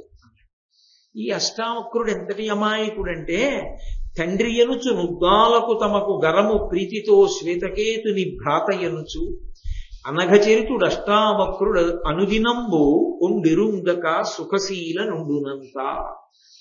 తన సోదరుడు శ్వేతకేతు అనుకుంటున్నాడు, మామయ్య అనుకోవట్లేదు ఉద్దాలకుడు. పరమ సంతోషంతో ఉన్నవాడు అవాక్కైపోయాడు. నీ తండ్రి వేరే ఉన్నాడు, వెళ్ళి వాడి తొడ మీద కూర్చో అంటే. ఆశ్చర్యపై గబగబా తల్లి దగ్గరికి వెళ్ళాడు. అమ్మా అమ్మా, మా నాన్నగారు ఎక్కడున్నారమ్మా అని అడిగాడు. అడిగితే ఆవిడంది, మీ తండ్రి నువ్వు పుట్టక పూర్వమే జనక మహారాజు గారి ఆస్థానంలో వరుణ కుమారుడైనటువంటి వందితో వాదన కొరకు వెళ్ళి ఊడిపోయి జలవాస శిక్షను అనుభవిస్తున్నాడు. అదిరా నాయన, ఈ ఉద్దాలకుడు నీ తండ్రి కాడు అని చెప్పింది. ఆయన వెంటనే నేను నా తండ్రిని విడిపిస్తానని చెప్పి జనక మహారాజు గారి యొక్క ఆస్థానానికి వెళ్ళాడు. వెళ్ళేటప్పటికి ఆ రాజద్వారం దగ్గర భటులు కావలిగా ఉన్నారు. లోపలికి అనేక మంది ఆ యజ్ఞం చేయించేటటువంటి ఋత్విజులు, ఆ సామాగ్రిని తీసుకుని వెళ్ళేటటువంటి పరివారం, బ్రాహ్మణులు, యజ్ఞం చూడడానికి ఆహ్వానింపబడినటువంటి పెద్దలు, వాళ్లే కాకుండా వికలాంగులైనటువంటి వారు, కుంటివారు, గుడ్డివారు, అటువంటి వారందరూ కూడా లోపలికి వెళుతున్నారు ఆ ద్వారం నుంచి. అక్కడ నిలబడి ఈ అష్టావక్రుడు అడిగాడు, మామయ్యతో కలిసి వెళ్ళాడు, మేము కూడా లోపలికి వెడతా ఉన్నాడు. బాలురకు ప్రవేశం లేదు, నువ్వు చిన్నవాడివి, నువ్వు వెళ్ళి ఏం చేస్తావు యజ్ఞంలో, అందుకు నువ్వు వెళ్ళకూడదన్నారు అక్కడ భటులు.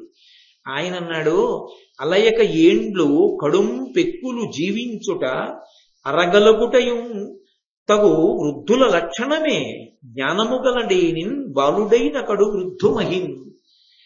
ఏమిటో చాలా కాలం శరీరంతో భూమి మీద ఉన్నంత మాత్రం చేతనే వృద్ధుడు అని పిలవకూడదు. ఎవరు జ్ఞానము కలిగిన వాడో వాడు వృద్ధుడు. నా శరీరము బాలుడి శరీరం అయి ఉండొచ్చు, కానీ నేను జ్ఞానము చేత వృద్ధుడను, కాబట్టి నన్ను లోపలికి ప్రవేశపెట్టాను. ఆయన ఆశ్చర్యపోయి లోపలికి వెళ్ళి జనక మహారాజు గారితో చెప్పాడు, ఇలా ఎవరో పిల్లవాడు వచ్చాడు, నేను జ్ఞానము చేత వృద్ధుణ్ణి అంటున్నాడు, పంపవచ్చా అని అడిగాడు. జనక మహారాజు గారు లోపలికి పంపించమన్నాడు. వెళ్ళాడు లోపలికి. వెళ్ళిన తర్వాత జనక మహారాజు గారు కొన్ని ప్రశ్నలు వేశారు. ఆ ప్రశ్నలన్నిటికీ జవాబు చెప్పాడు. తదనంతరం వరుణ కుమారుడైనటువంటి వందిని పిలిచారు. ఆయనతో వాగ్వాదం చేయమన్నాడు.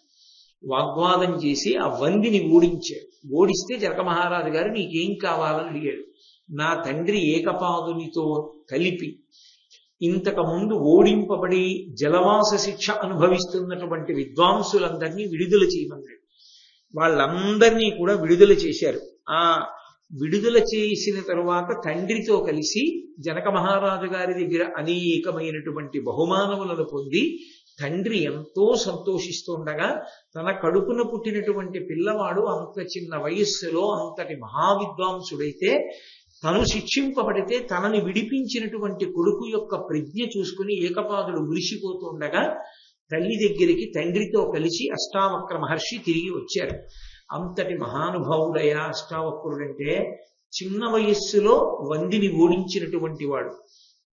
అటువంటి అష్టావక్ర మహర్షి మొదలైనటువంటి వాళ్ళు నివసించిన ఆశ్రమ ప్రాంగణం ఇది.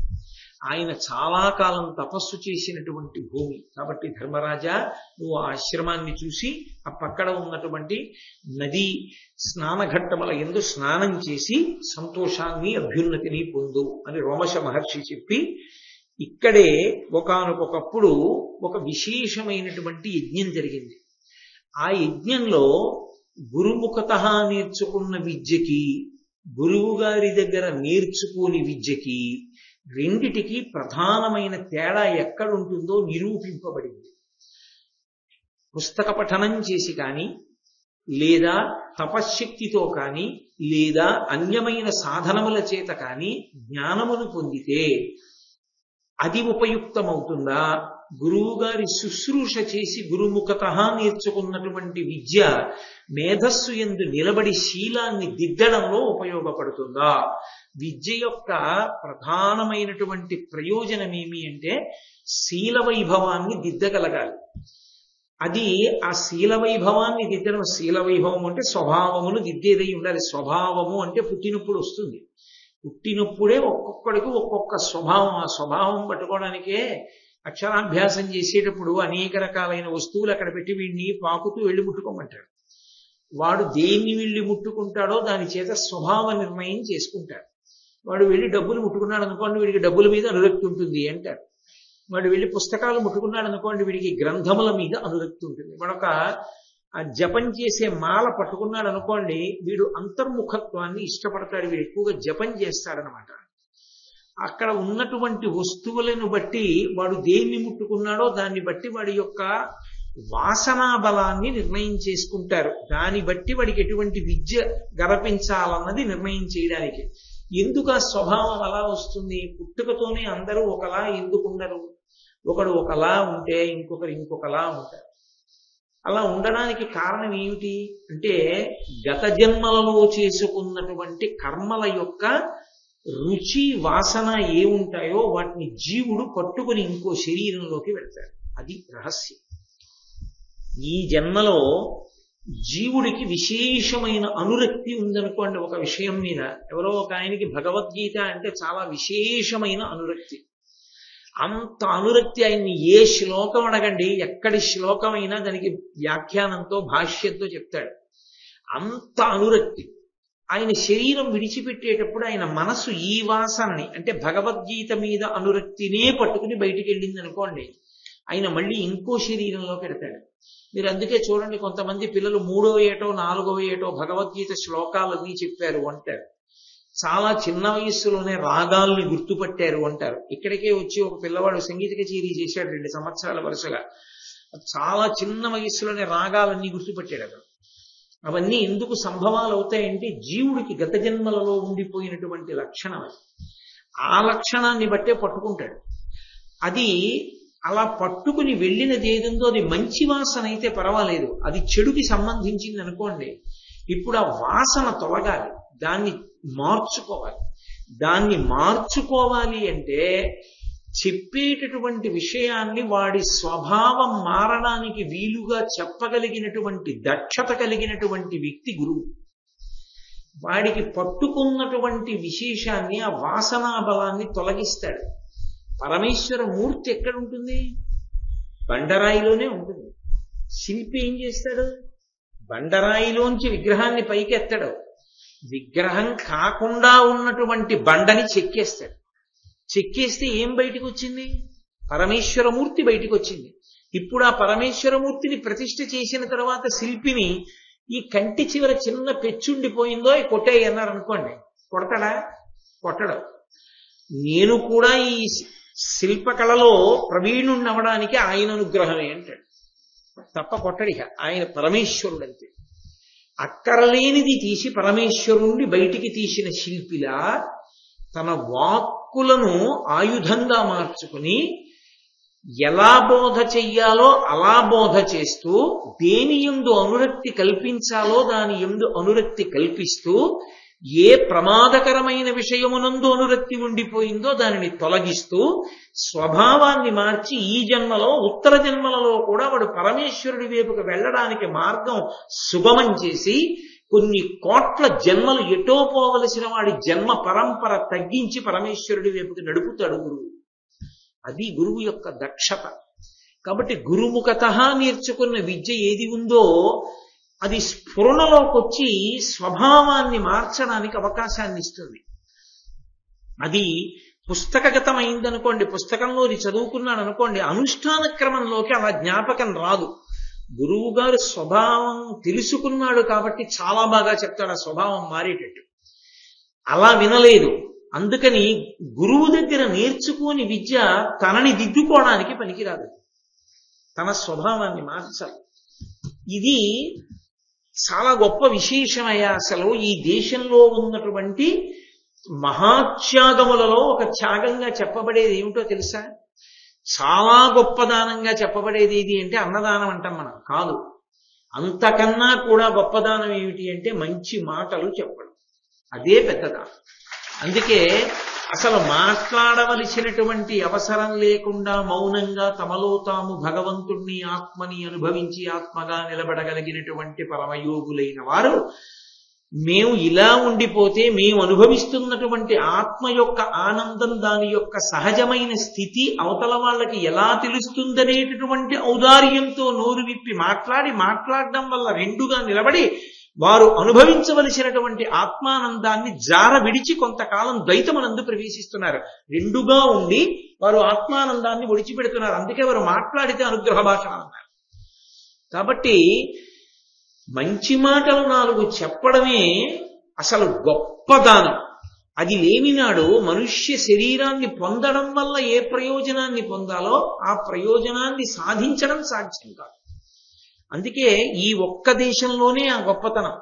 ఎప్పుడూ ఎక్కడో అక్కడ మంచి మాటలు చెప్పబడుతూ ఉండడం, ఆ మంచి మాటలు కోరి కోరి వెళ్ళి వింటూ ఉండడం, విన్నందుకు ఫలితం జ్ఞాపకానికి వచ్చి అనుష్ఠానంలోకి తెచ్చుకోవడం, అనుష్ఠానం చేసినందుకు ఫలితం పరమేశ్వరుడికి దగ్గరగా జరగడం, పరమేశ్వరుడికి దగ్గరగా జరగడానికి ఫలితం పునర్జన్మలు తగ్గడం, పునర్జన్మలు తగ్గడానికి ఫలితం ఈశ్వరుని యందు చేరిపోవడానికి మార్గం సుగమమైపోవడం.